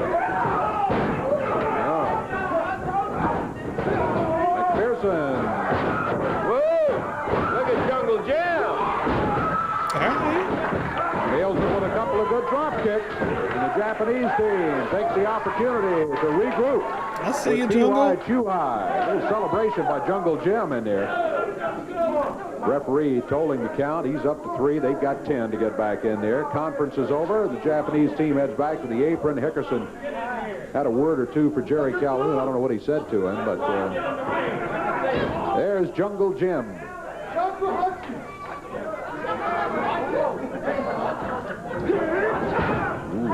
Jab into the throat. I think he used the point of the fingers, too. Oh, what a move. Yeah. What balance as he just flipped over under the apron and then flipped right back into the ring. And now there's Hickerson again. Boy, is he upset. This has not been P.Y. Chuhai's day. He lost a match. His manager is sleeping somewhere in the back, courtesy of the Dreamweaver. And the team of Shogun and Tojo is still not woken up, ladies and gentlemen. Being embarrassed a little bit, I think you'd have to say, by Jungle Jim and the well-balanced moves he's been putting on him. There's a tag made. Alan Reynolds is coming in now against Samurai. Allen cranking on that arm, but as he came around a third time, Masamune was waiting on him. Jab straight out. Oh, man, he hit him with the top of that foot on that kick and knocked Reynolds back into it. Here's a double. They took him right over and down with a double suplex as they bounced Reynolds off of it. Up on the shoulder, the fireman's carry, and then he dumped him down in a slam. Count of 1, and Alan Reynolds, not through, kicks his way out of it, only to take another solid shot from Samurai Shinji.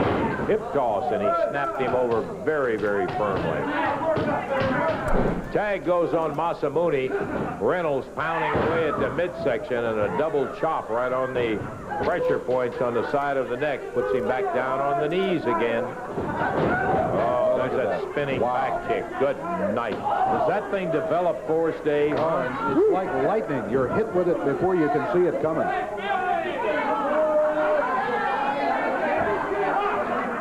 Reynolds just got caught with a DDT as he slammed him down. Off that side saddle move on him, and I mean bounced his head hard. Up, and they're both in there. Double whip in the air, holding him up, and then hammering him straight down. Jungle Jim McPherson coming to the aid of his partner. The referee sending him out. Masamune gets out of the ring. Oh, damn. That was pretty brutal. And Masamune hits him with the clothesline. Coming off the second rope, that should be it right then and there. That is that. That might have been the main of this show. I'm kind of glad to see that come to an end because Allen was taking a lot of very vicious punishment in there. He was being clipped with those clothesline, everything that they could throw at him. 4:17 the time. The Japanese team gets the win. Okay, the win goes to the Japanese team. I'm going to WCW, he says.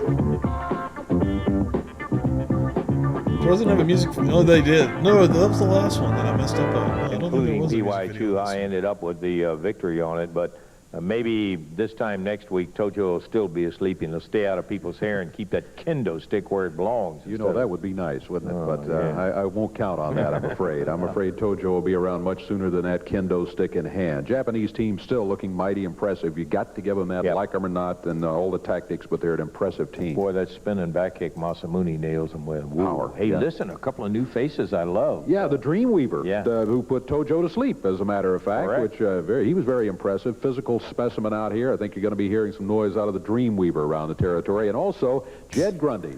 Lawler or Dundee or somebody was just hearing, that song was just on when they were like really trying to think of new gimmicks. Dreamweaver. And they're like, brilliant. He's out of Kentucky. Master of the sleeper. Little different approach to everything. Very nice man. Had his pet chicken out here, but he can does he have to be good to sleep? Nah, he does, in fact, do that. You better believe. So it'll be interesting to see as we have the new talent in here. Taker and always some great action coming out of the CWA. Super you know, we'll be looking forward to you being back here next week. And by golly, we'll have another one. That's one of the beautiful things about it. You never know what's going to happen when the lids go to February 25th, everybody. For Dave Brown, Lance Russell saying bye-bye, everybody. Let's go. Thanks, everyone, for hanging out. Appreciate it. The announcers on this program are selected and paid by parties other than this station, namely the promoters of Championship Wrestling. At the beginning of this episode, I am going to run upstairs and feed my dog, Gypsy. I hear her outside the door. It's a little past her supper time. She's like, what's going on, Dad? What are we doing? I'll wait for it to start here, though. I can still hear the episode as I'm doing this, so I won't be missing much. But thanks, everyone, for hanging out. I appreciate it. Again, we're doing this weekly. We're making our way through 1989. Here we go. February 25th. We've made it through 2 months after this one. Super fun. Super interesting. I've learned some stuff.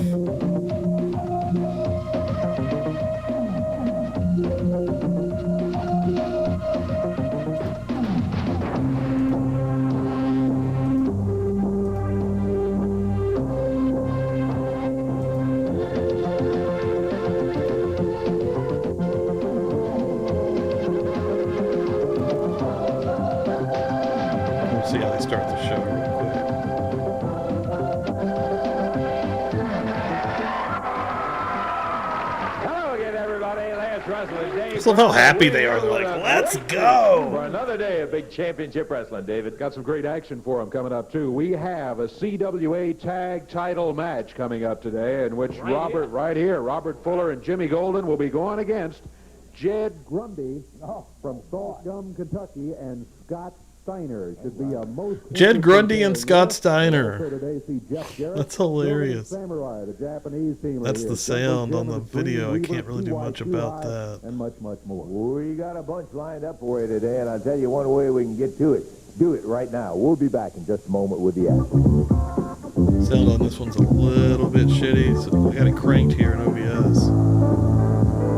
All right, guys, I'm going to run and feed my dog. I'll be right back. Thanks, everyone, for hanging out. We're about ready to go with the second one. What's happening? Oh, yeah, you hear it. Rolling. Charming CWA. You're right, Lisa. Yeah, he starts to get down a little bit. He's like, oh, okay. I'll be right back.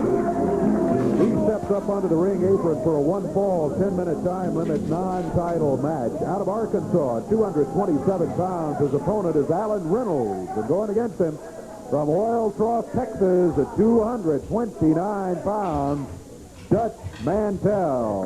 One fall, 10-minute time limit. Jerry Calhoun, the referee. Okay, we're about ready to go with the first one. All right, I don't want to hear it, Dutch. Let's just see you wrestle in there. Alan Reynolds with a tough job on his hand today with the Dutchman. Alan has looked very good in the last several months as he's really developing. He has got to be considered, though, a heavy underdog going against the champion, Dutch Mantell, and also the tough veteran who doesn't mind yanking your hair like he did just there. And, you know, I think we almost have to say the new Dutch Mantell. Now, that's not to say that he has not been dirty before, but Dutch has gotten, I'm telling you, a sadistic streak in him right now. I don't know whether it's because he's just been tired of not having a major title. Now he's got the CWA title. He sure hadn't mellowed. Mantell down in a standing side headlock from Alan Reynolds as he cranks away on it. But again, come on, Jerry, watch the hair. Good night. That's twice he's done that. Reached up and grabbed that hair, as you pointed out, Dave. Dutch was trying to call timeout for some reason, and the referee said there's no timeout. You want to give it up. And Dutch says, now he wants to shake hands. Yeah, let's be friends. Sure. Watch yourself, Alan. Like shaking hands with a rattlesnake, and Alan Reynolds doesn't go for it. They tie it up in their collar and elbow back to the ropes, and Dutch has it blocked. Alan Reynolds comes off with a right hand, but that's the only one that he got. Couldn't follow it up. Dutch was ready for him. Mantell hollering about, the referee Jerry Calhoun hollering at Mantell about a clean break in there as he tried to nail him on the ropes. Now he does with a right. Snaps him over the shoulder and comes in behind on the pressure point. Reynolds down on the canvas. And Dutch Mantell, a foot right in the back. He's got the hair again. Jabs him in the eyes. Well, Dutch, you're really reaching an all-time new low. Upper arm up, coming off the ropes there. That was legal. He reached an all-time low. We've got some tape that I'm going to be showing the folks a little bit later. We'll talk about that. Mantell, body slam through the ropes. The Dutch was off with a knee. And let me tell you, this guy can move. There's no doubt about that. Oh, he got him. 2 minutes, 11 seconds. Dutch Mantell is going to walk out of here with a victory. He walks out with a victory, all right. And the sad thing about it is, Dave, he probably could have gotten it without ever touching hair or done anything else but Mantell. Hey, listen, Dutch, I notice you have a great fondness for the boy's hair, and they're jerking him around in the ring. Mantell goes out with the victory in there. All right, I don't want to hear it out. I just want to tell the folks right now about an incident that occurred earlier, and I think you ought to see the tape on this. This particular one was where Kerry Von Erich had asked for the opportunity to make a special presentation. I don't know how many of you know or not, but Jeff Jarrett has wrestled with Kerry Von Erich in various parts of the country as a tag partner. After a rocky start with the Texas-Tennessee thing, he became very good friends with the Von Erichs in there. He has wrestled with Kevin. Watch what we're going to show you right here with Kerry Von Erich, if you would, please. Jeff and folks here in Memphis, if you've ever had anyone in the world die that you really loved more than anything in the whole world, you'll understand exactly where I'm coming from right now. I have something for Jeff. My family agreed. Jeff Jarrett has become like a brother to me.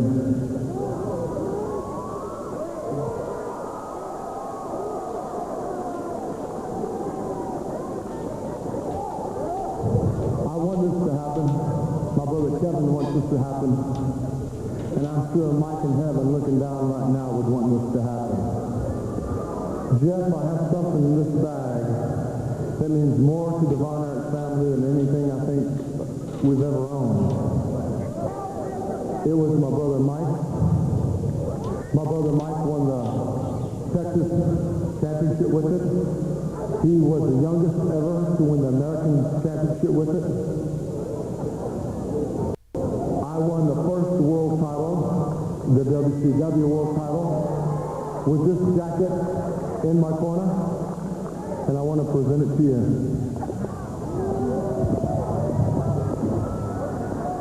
From the Von Erich family, to you, Jeff. I love your jacket.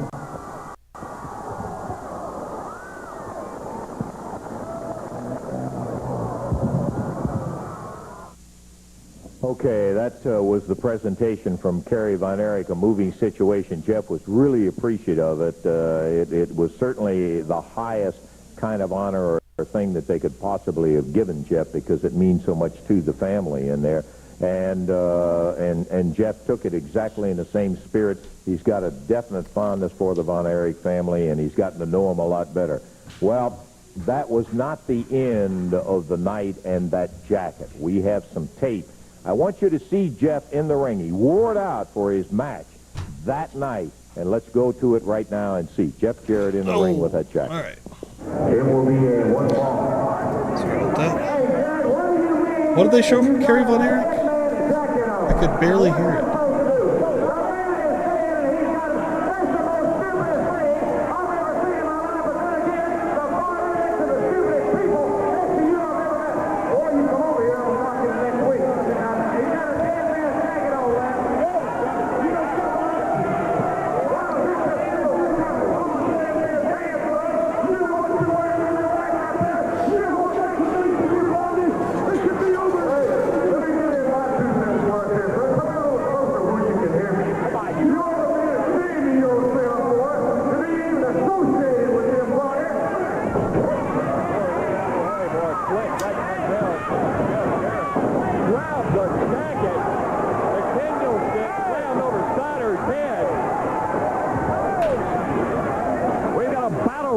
Going on here. Jonah beating the stew out of Jeff Jarrett. The bell is yet to ring. Dutch Mantell ripping that jacket given to him by Kerry Von Erich. Tearing it to shreds. There's Robert Fuller with a kendo stick keeping everybody out. Here comes Kerry Von Erich and Kevin Von Erich. That'll take care of him. Well, as I said during that match in there, that probably was the low point. Dutch, now, hey, listen. Hey, I got it right. I knew you were going to say something about me. As soon as I went in the back, you just can't keep that fat mouth of yours shut about nothing. You got to bump it, bump it, bump it. I got respect. You got I'm respect. a professional. I respect everybody, and in return, I expect to get respect back. But that low-bred, low-life, egg-sucking dog that Kerry Von Erich come out and presented Jeff Jarrett with nothing more than a dead man's jacket. Now, that dead people, that kind of stuff gives me the heebie-jeebies. I'm afraid of dead people, and I would be jinxed if I got in the ring with Jeff Jarrett and him wearing, I don't even want to touch this. You're really proud here, of that. I know it was a gift, but it needs, there was no respect to me. He got a dead man's jacket on. That could jinx me. That's the first thing it was. I missed that. Whose jacket? Jeff Jarrett comes roaring out. Man, and I'll tell you, after what the Dutchman did, I can't blame him one bit. Jarrett comes out and nails Mantell. It was none of Mantell's business. That's the point I was going to make to him, what Kerry Von Erich did. Jeff Jarrett really hammering on the Dutchman. Referee Mike Porter is out, and Mantell decides that's an awfully good time to get out of here.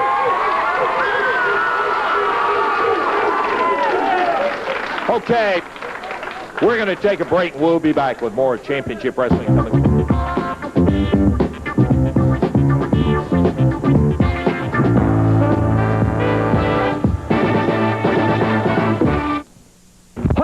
We're going to be back into the action here in just one moment. Son of a gun, we got a card coming up Wednesday night. Evansville, you just will not believe till you get down there and see the son of a gun. CWA title match, Mantell and Jarrett. Oh, stay tuned for this one. And then there's going to be a bout called a First Blood match with Rick Morton and Bill Superstar Dundee. First one that gets bleeding, they're going to be defeated in there, Billy. Well, I hope so. Every time I turn around, Lance Russell, I don't know whether Ricky Morton's sneaking up behind, bouncing my head off the ring post, hitting me with a chain, but it's me that ends up busted open, brother. brother. Well, I don't mind that, Rick Morton, because it's happened before, and it'll happen again. It's just the way that it happens, brother. You never do it face to face. And like I've said time after time, I don't mind what happens to me, because I don't care what I do to you. And I'll make no bounds about it. Like I've said before, I slapped Lance. The day I did it, I thought I had a right to do it. And I'm going to tell you something, brother. In Evansville, Indiana, I got a right to do this. It doesn't finish until somebody's bleeding, and it's going to be you, brother. Oh, yeah, you busted me open, but it wasn't with them, Jack. It was with some foreign object, and like I said, bouncing my head off the ring post. Well, them days are over, brother, because it's just going to be you, and it's going to be me, and I guarantee all them folks out there, as sure as my name's Bill Superstar Dundee, you're getting busted open, Morton, because, I used to like, there's no sense saying I didn't. I used to like you, brother. I liked your goofy partner, but I don't like you now, and I'm taking you out 400 Court Street, and that's the building in Evansville, if you don't know that, punk. Just show up, because I'm taking you out, boy. Pardon, let me tell you one thing. A minimum of 5 in a Dundee promo. Well, let me tell you something, brother. Son of a bitch.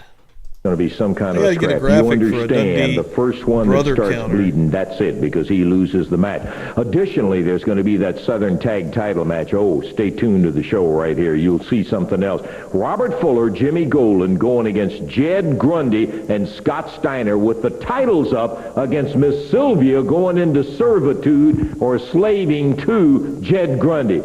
You've got to see the whole show to appreciate what's going to be happening here. Wednesday night, Evansville, a full card. Be there. Jed Grundy on us here. Okay.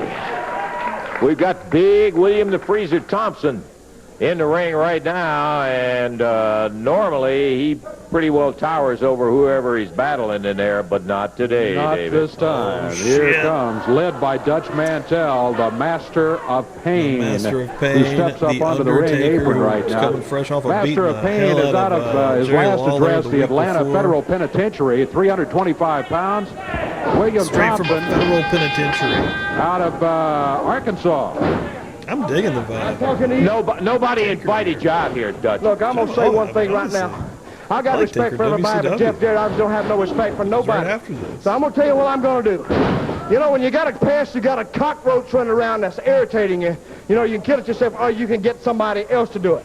Well, what I'm offering right now is somebody, anybody that can take Jeff Jarrett out. I got a big, big reward waiting for him, because he is no more than a little pest, a little cockroach. Oh, you don't think you can do it yourself? Is that what you're telling me, Dutch? But he runs from me every time I get close to him. He must have been a track star. No, he wasn't a track star. I feel like Lawler's going to get No, he may have played basketball. He wasn't a star or nothing. But I'm going to tell you, I could probably run him down myself. Because I don't know how fast I really am. See, Master of Pain here, he's got his hands full. I got him after Lawler. I wouldn't put him on it. But I'm issuing a reward like anybody to take Jeff Jarrett out and put him out of his misery. You understand what I'm talking about? I hear you, Dutch. I'm going to get the Master of Pain out of here. Fine, I wish you'd get both of you out of here right now. We had a victory of the Master. Okay, come on now. Just take him on out of here, Dutch. Snap the chain on and lead him out of there. Okay, what was the time? 43 seconds. 43 seconds, not too much. Let me ring the bell after that very quick one, and we'll just get back into action here. This will be a tag match, and hopping up into the ring, Jungle Jim McPherson. And we will be into it. Well, I'll tell you, this new team that Tojo has brought in here, I've seen some awfully good wrestling with Tojo, to be honest about it. This team is as good as anybody he's brought in. Well, they are big and tough. And when they come out, here comes the herd. Tojo Yamamoto, PY Too High. Take a point there, Dave Brown. We'll stay here and we'll stay here and talk to you. You know what?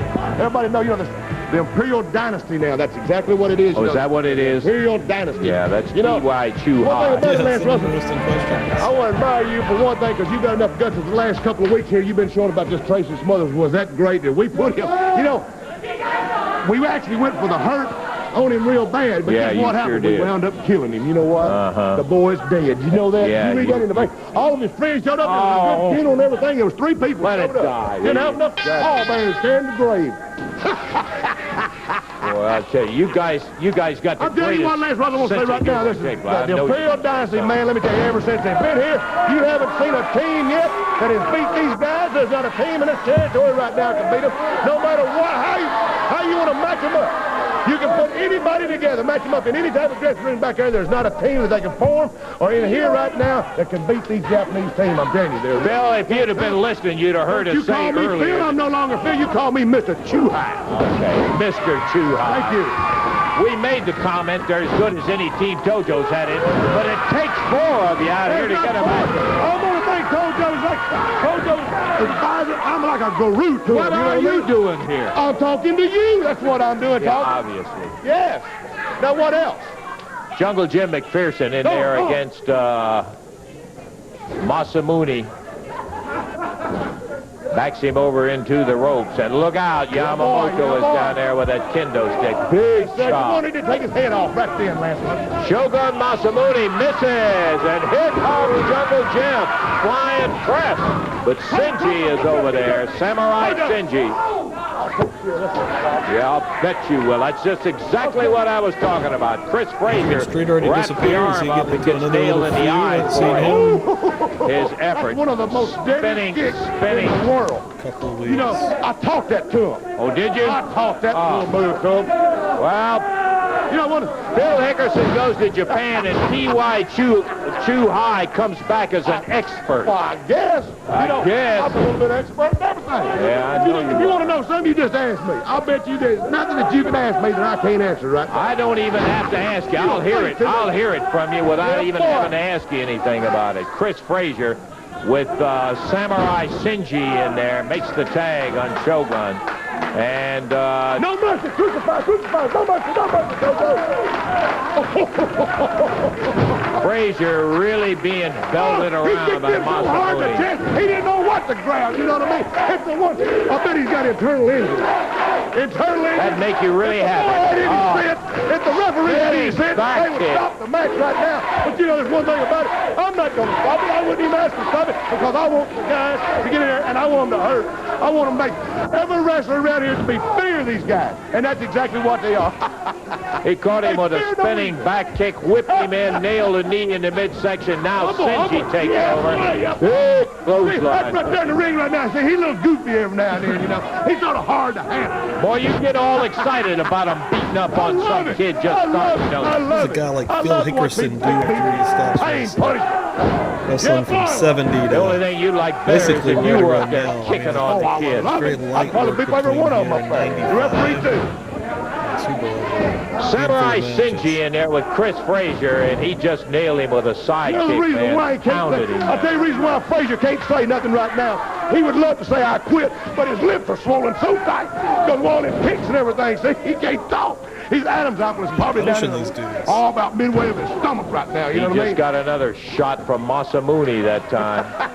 Well, this is the kind that... Oh, this ought to be a good night, Irene. I love it, Lance Russell. He took him with a catch-as-catch-can move, the side saddle DDT. That's a good scientific move right there. A little chop upside the head, you know. Yeah. I like that. It's got class. Yeah, boy. Get him around his head. Yeah, belly to back, and he pounds him down. And Chris Frazier. Ring that bell. You ring that bell. I feel like reaching down in there. He obviously is outclassed. Masamune. I love it. Look at old Randy Hale. He wants to try to stop it too, but he ain't going to do it. Well, I hope Mike Porter will stop it in there. He got the kid so beat up and taking punishment that there's no doubt that he is out of it. Up in here, they take him. Get him up there. Get him up. Oh, yeah. Drop him down over the knee. Somebody like that. Yeah, that I guess it will. will. Here it comes. Here it comes. I feel it. Lord have mercy. Yeah. Boy, that flying kick. Man, he rolled him with that flying. Right his backbone. All she wrote. P.Y., we've heard all we need to hear. Thank you for talking, last night. They brought over the Jungle Jim dude with Dundee. I bet you did, smiling. We'll kick you back another day when they've got a little more experienced team in there and see what you got to say about it. Just a slaughter of Chris Frazier in there. 4 minutes, 31 seconds, and it was all Samurai, Shogun, and Tojo Yamamoto. There's the win going to Tojo's Japanese team with P.Y. Chuhai. We're going to take time out, and we're going to be back again. Hey, I don't know.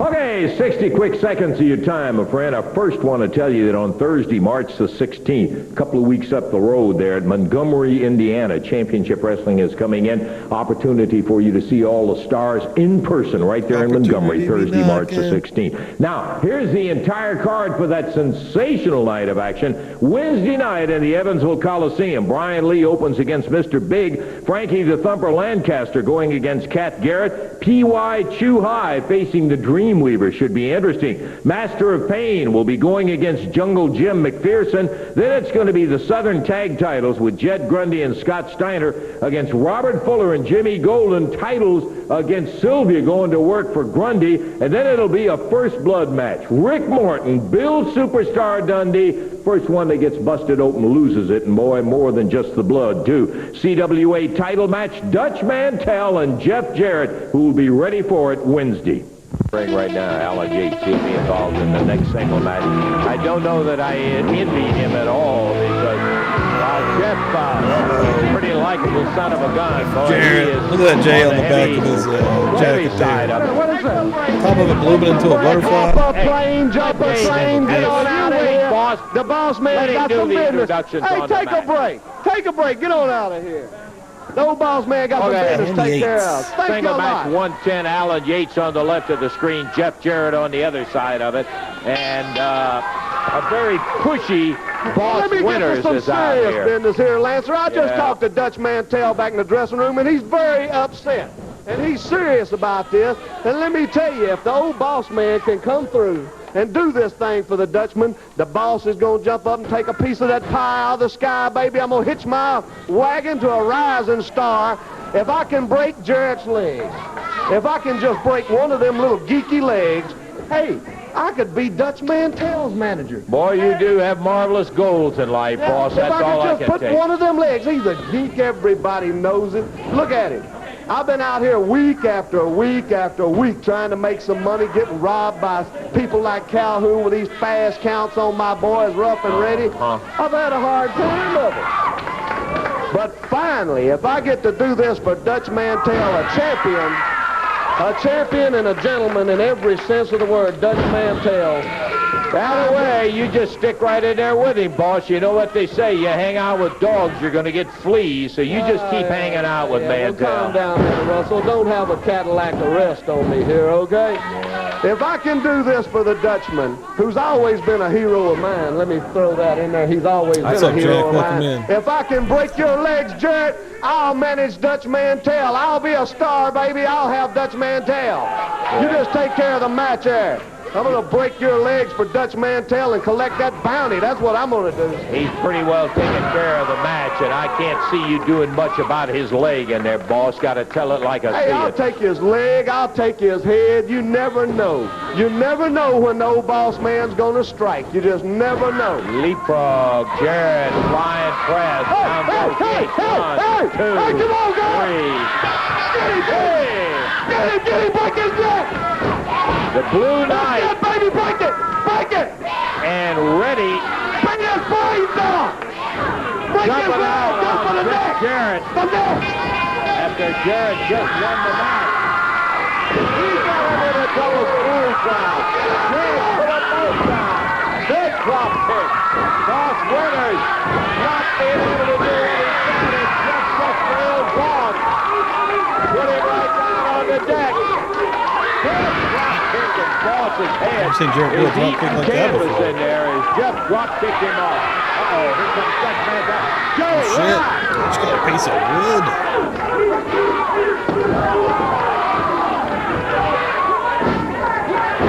Dutch Mantell breaking a board over Jeff Jarrett. Now he's hit the referee with it. The referee's down. Here comes Chris Frazier and William Thompson. And finally, Boss Winter and Reddy and the Blue Knight and Dutch Mantell get out of there.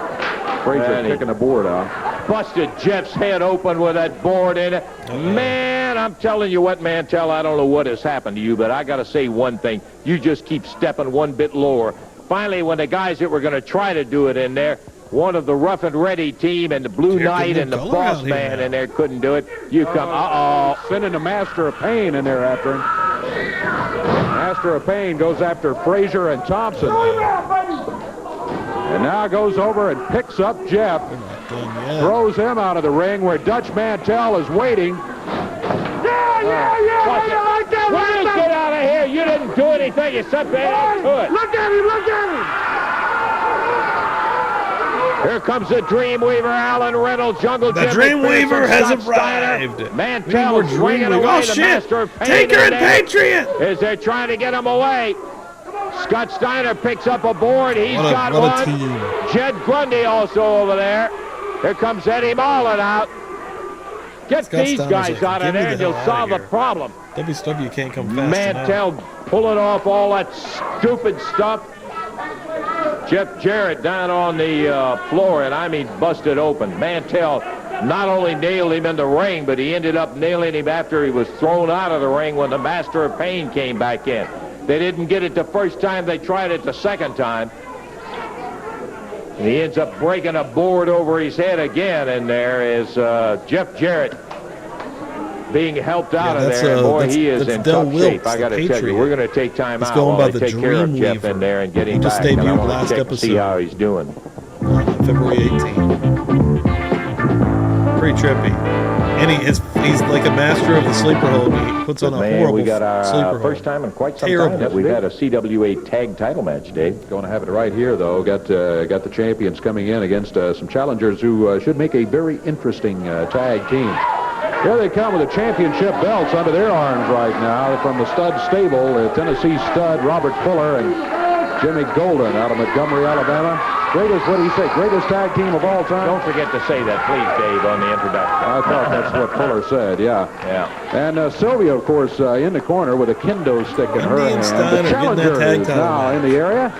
Scott Steiner is up on the ring apron and walking around the ring right now. He's got his chicken with him. From Salt Gum, we just Kentucky. love this damn chicken so much. Give this man a tag title match immediately. You got chicken with you there, buddy, huh? We'll take a look. We'll keep an eye on him. He's going to watch you wrestle in there, so we'll keep an eye on him right now. That is got to be. I'm not defaming. I'm not defaming the chicken, but that's got to be the funniest looking chicken. Jed told me it was a Chinese breed chicken in there. You notice that little weird looking part up on his head? called on him for having feathers on its feet. Yeah, weird. I don't know. It really is, but it's all Jed's, and let me tell you, you don't want to talk bad about that guy because he flat loves that chicken, isn't it? Okay, Dave, we're ready. All right, we're set to go. This match is going to go to the expiration of time. Time remaining. Special agreement for the television championship. That's right, yeah. CWA Tag Team belts are on the line as Fuller and Golden have put them up against Jed Grundy and Scott Steiner. Kind of an interesting pairing in there, and that is Grundy and Scott Steiner. Steiner and Grundy are not long-time partners by any means. Fuller taking a sip out of that jug over there. Just drink some moonshine real quick. Oh no, that was some. He's running, I think, for the water fountain. He had all of that he wanted to. He was asking for that. I think he just maybe made his first mistake today, huh? Look at, well, that Jed turns the jug up here. Jimmy Golden going after to see if his partner's going to be able to wrestle and defend the titles the way they're supposed to. Jed offered Scott a swig of it, and he turned it down. No, thank you. Robert Fuller comes in. No, you just made Fuller madder if that's what it was. What in the world is in that jug, he said. Should have left it alone, Fuller, and kept your hands off of it. You wouldn't have had the problem. Jed Grundy and Scott Steiner, as we were saying, they're not old-time tag partners, but they got an interesting pairing because Grundy, we don't really know all that much about him, but boy, he seems to be a powerful son of a gun, just naturally powerful. Scott Steiner, great amateur background and quite a wrestler to say the least. Bell time, and here we go. All right, Mike Porter, the referee for this championship match, is Jimmy Golden. Goes with a top wrist lock on Jed Grundy, and look at Grundy. Well, you talk about power. He just threw Golden down to the mat. Not many wrestlers are going to be able to do that. Jimmy Golden, boy, he's no slouch when it comes to wrestling. He's big, he's tall, he's tough. Grundy again just shoves him down to the mat. Fuller screams at the referee, must have pulled his hair. Crazy Scott Steiner's going to be a world tag team Dave, I was talking to Jed, and we were talking about his weight. He said, hey, I've been training for this wrestling in there. He says, I've lost 43 pounds. Can you believe it? I'm telling you the honest truth. He said he lost 43 pounds. And he still comes in somewhere around 460. So you can imagine. Good grief. That would have put him up over the 500 mark. Well, I got to be honest and tell you what he told me. He said he was weighing right now 428 pounds, and he lost 43. Okay. All right. Jimmy Golden standing up with a big standing side headlock on Jed Grundy, who just shoved him off. What was the last bulldozer you tried to run over? Yeah. Golden, he went to the ropes for some leverage. Fuller does the same thing. Look, he's bouncing off of Grundy. Doing a good job. And Scott Steiner's loving it. Steiner don't have to do nothing here. Jimmy Golden and Robert Fuller trying to prove the point, knocking him off his feet. I notice he's still standing on both of them. Looks pretty good. You can see who got knocked off their feet, both of them at once. Every heel manager here has a kendo stick. The most scientifically perfect double clothesline I ever saw, but it sure got the job done. It worked. It sure did. Scott Steiner and Jed Grundy standing right there. And Jimmy Golden hanging back close to the corner. By the way, the chicken is over here just remaining very quiet. Yep. I think he feels like that Jed has got everything in hand, and so he doesn't have any reason to get upset. Now Golden spins him into the corner, and Fuller and Golden trying to ram away, but Scott Steiner not to be left out of it. He comes over, helps his partner out, pulls Golden out, slams his head, while Grundy pounds on Robert Fuller. And Fuller gonna whip him into Steiner. Steiner was long gone, and he whipped Grundy into Jimmy Golden, and look at that. Over the ring they go. Well, those steel ring posts were bending at the top as they were doing that. Here's the world's greatest tag team, Dave. And the Chicken's just delighted at what's happening here. Feeling very confident that Jed has got it going. We may have new champions coming up today. Boy, it's looking like it so far. Let me tell you, the team of Grundy and Scott Steiner, and this is Steiner's really first official appearance in the match. Fine collegiate background for Scott Steiner out of the University of Michigan. He had the cover briefly. Well, he had the 2 count, actually, on Jimmy Golden. Golden was able to break out of it. Scott Steiner said, are you for us? And the crowd says, yeah, go get him. Here's Robert Fuller. Tennessee stud. Back Steiner into his corner. Bad place for Steiner to be. Raked him across the eyes. Referee Mike Porter trying to get him out of the corner. And here's a double team as Golden grabs him from outside. Jimmy Golden with a big handful of Scott Steiner while Fuller puts a foot in his midsection, pulls him away, holds his arms back, and Golden double teaming, and Mike Porter, the referee, comes over, breaking him up to get Fuller out of here and leave it one-on-one. Big knee lift from Golden. We have never said that Fuller and Golden can't wrestle. They are good. It's unfortunate they have the leaning or disposition that they do. Well, they certainly have a willingness to not bend rules, but break them left and right. There goes Steiner through the ropes, thrown out of the ring by Jimmy Golden. Golden trying to get a measure of satisfaction. Oh, look at Sylvia with that kendo stick. While Mike Porter is with Golden up there, Sylvia takes the opportunity to pound Scott Steiner with that kendo stick down on the floor, and Jed Grundy's trying to tell the referee, can't you see what's happening over there? Well, he wasn't looking. That was it. He was too busy with Golden. Scott Steiner back in the ring has his head slammed into that foot of Robert Fuller. Knee lift by Robert Fuller, and Scott Steiner hits the mat. Now Fuller grabs it. Almost always, unless it's a job. So. Puts the boot right in the midsection. Trying to get Grundy over. Steiner's been pushed really well.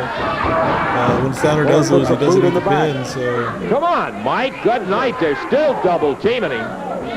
Golden slapped the leg on the apron. There's again as he tries to.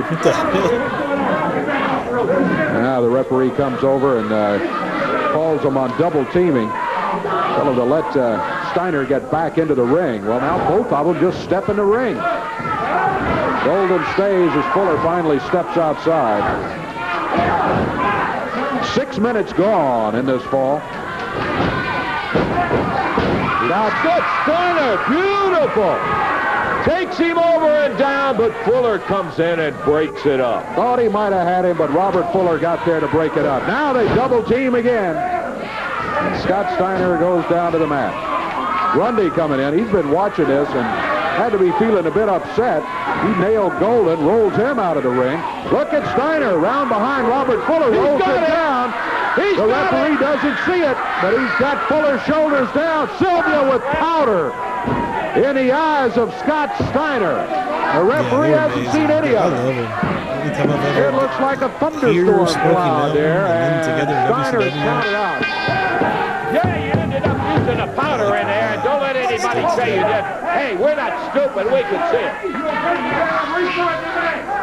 For the use of the powder, all right. Going to restart the match. Restart, Dave. All right, okay.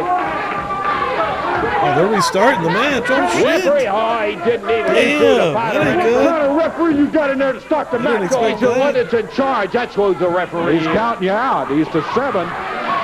There they go. Now they jump Grundy from behind. Robert Fuller in there.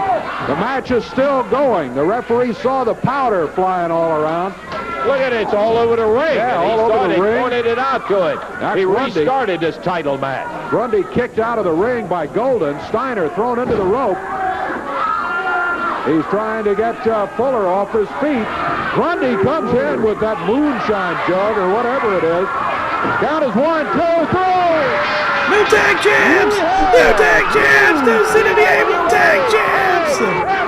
Steiner and Grundy, I didn't know that this happened! Unbelievable! Jeff Grundy, Scott Steiner!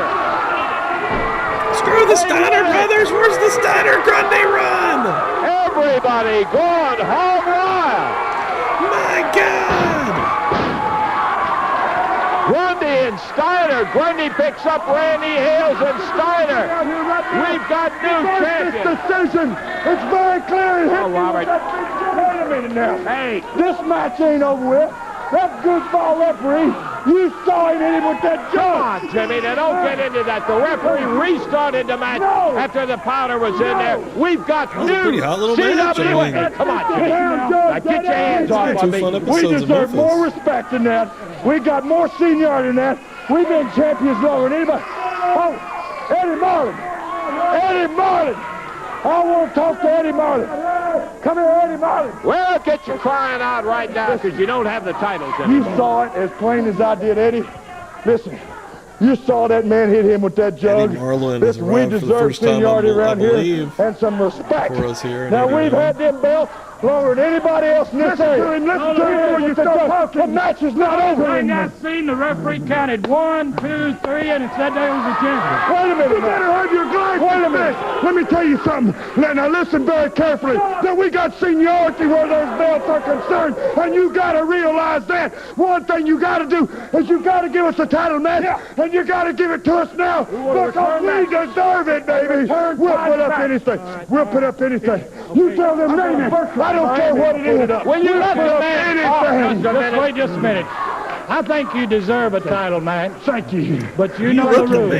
They've got 30 days before they have to defend the title. 30 days! At the end of that, if they want to give you a title match, you no, wait a minute. Give us another chance. You heard it. Hey, come on, you heard it. You heard what he said. That's the way it goes. They've got 30 days. They will give you a title match. It has been guaranteed by Eddie Marlin, but they got 30 days. Yeah, that's a good little spot there. Well, the big news of the day. I hate that belongs to you guys.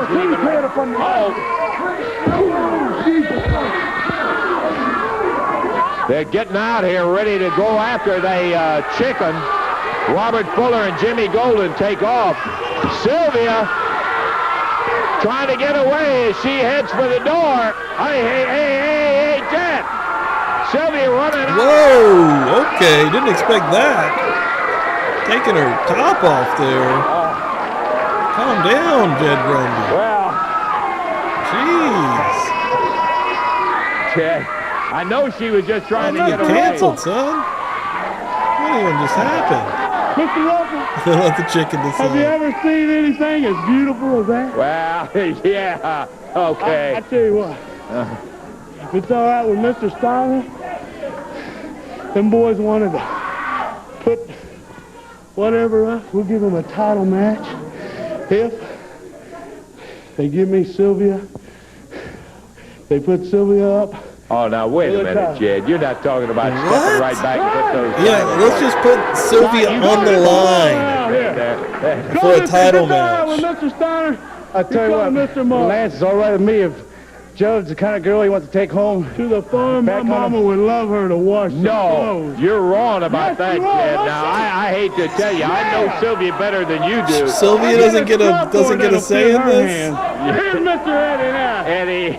In the first place, you know you don't have to defend them for 30 days. That's right. In the second place, you hadn't been around here, but I don't think Miss Sylvia is the type lady you want to carry home to your mama. Not to the farm, that's for a fact. Eddie, but if that's what you want, I'll check with the stud stable, and if they're willing to do it, I'm certainly willing. Okay, Eddie. All right, we got to take a break. Congratulations, guys, on a great win. I want to tell you, what a super win for Scott Steiner and Jed Grundy. Back in a moment. Right? Scott Steiner won tag titles with Bastion Booger. Who knew?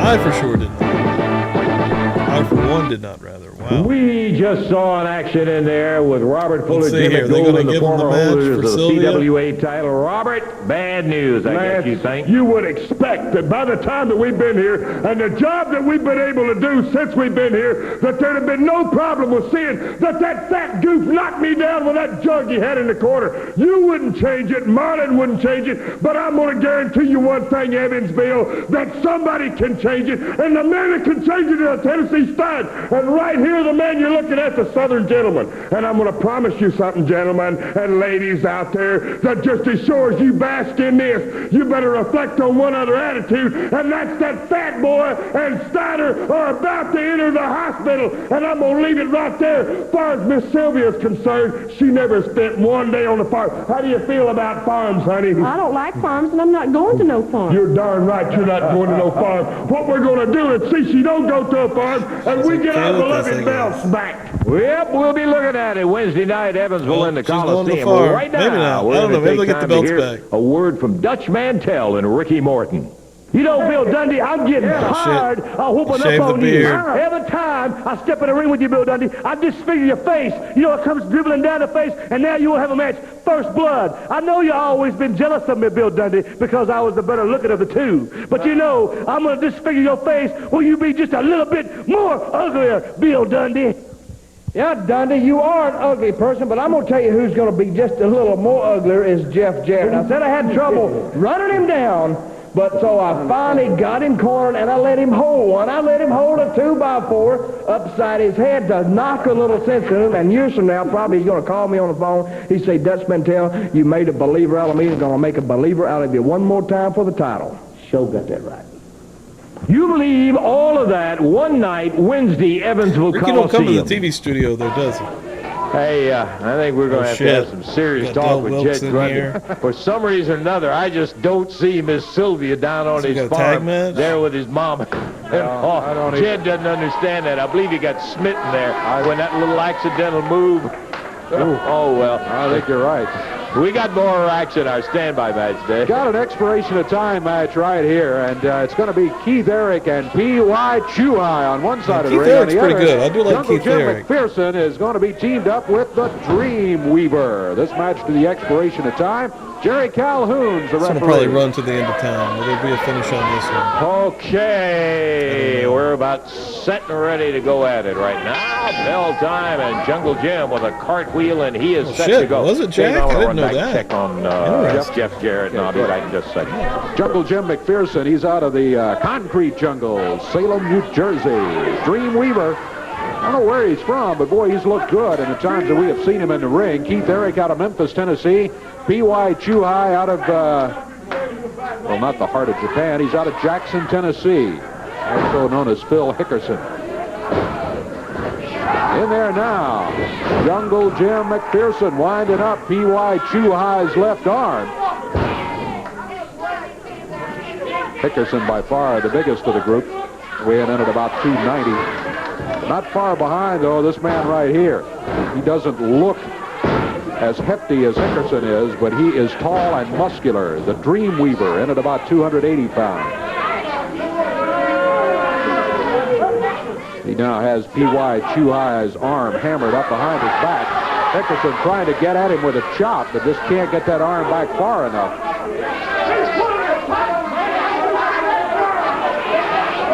Dreamweaver putting on the heat. Referee checking with Hickerson. Hickerson says, no, he's not giving it up. He's hanging in there. Over to the corner, the tag by the Dreamweaver. Jungle Jim McPherson back in.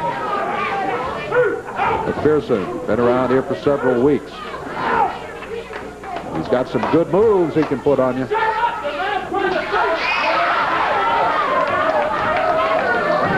Keith Eric steps in. Jungle Jam waiting for him, just took him straight down to the mat. He wasted no time in popping him right down there flat. Sits down on his upper arm, now picks him up, makes the tag on the Dreamweaver. Off the rope. Double forearm. And McPherson now slips back out to the corner. A Dreamweaver working on Keith Eric. Eric off the ropes. He rolled him down with the arm. There's a good one by the Dreamweaver as he puts Keith Eric down. 2 minutes, 20 seconds gone. Expiration of time match. Dave Brown with Lance Russell here at ringside for Championship Wrestling. Brand new CWA Tag Champions crown just moments ago here. As what many might consider the unlikely team of Scott Steiner and Jed Grundy upset. Including Bastion Booger and Big Papa Jimmy Pump Golden. tag champs. From Chrono Rob Parker. P.Y. Chuhai comes in there with a double forearm to the face. Jungle Jim hits the mat. Hickerson, hand to the head again. There's a double chop by P.Y. Chuhai, who now tags Keith Eric. Keith Eric comes in, grabs Jungle Jim by the hand, and sends him flying into the ropes. Got him with the upper arm. I think Keith Chuhai Eric got to be feeling good right now. Eric teamed up with the big P.Y. Chuhai. McPherson. Well, it didn't hurt him as much as it did Keith Eric, I don't think. With the hard head gimmick on Jungle Jim here. Returning the favor. Keith Eric hits the mat. Jungle Jim over to the corner, and Dreamweaver back in. And I'm sure that you folks who saw the Dreamweaver last week for the first time remember where he gets that name from. Dave probably mentioned it in my absence in there. He is a master of the sleeper hole, and he uses it on many, many, many occasions. Keith Eric being caught with a front face lock. Jungle Jim hops over the ring rope. Eric got him in the eyes there. He did. Well, I don't care who you are, man. That's one vulnerable spot. That'll get big. Jim back to the corner. A tag on the Dreamweaver. Dreamweaver coming in now. Grabs Eric. This is a terrible tag match. Crowd yelling sleeper. Okay. Oh, it is a better sleeper this week. Somebody taught him to do the sleeper just a slight bit better. Back out of the action. He's going to get the win here. As the Dreamweaver has got that sleeper hold on Keith Eric. Referee's checking him. He's and yep, it's 99 time for Keith Eric. Referee says last week's sleeper 4 minutes, 40 seconds of action and a win for the Dreamweaver Jungle Jim. All right. Man, I'll tell you, a dandy little go in there. Timeout, and we're going to be back in just a moment.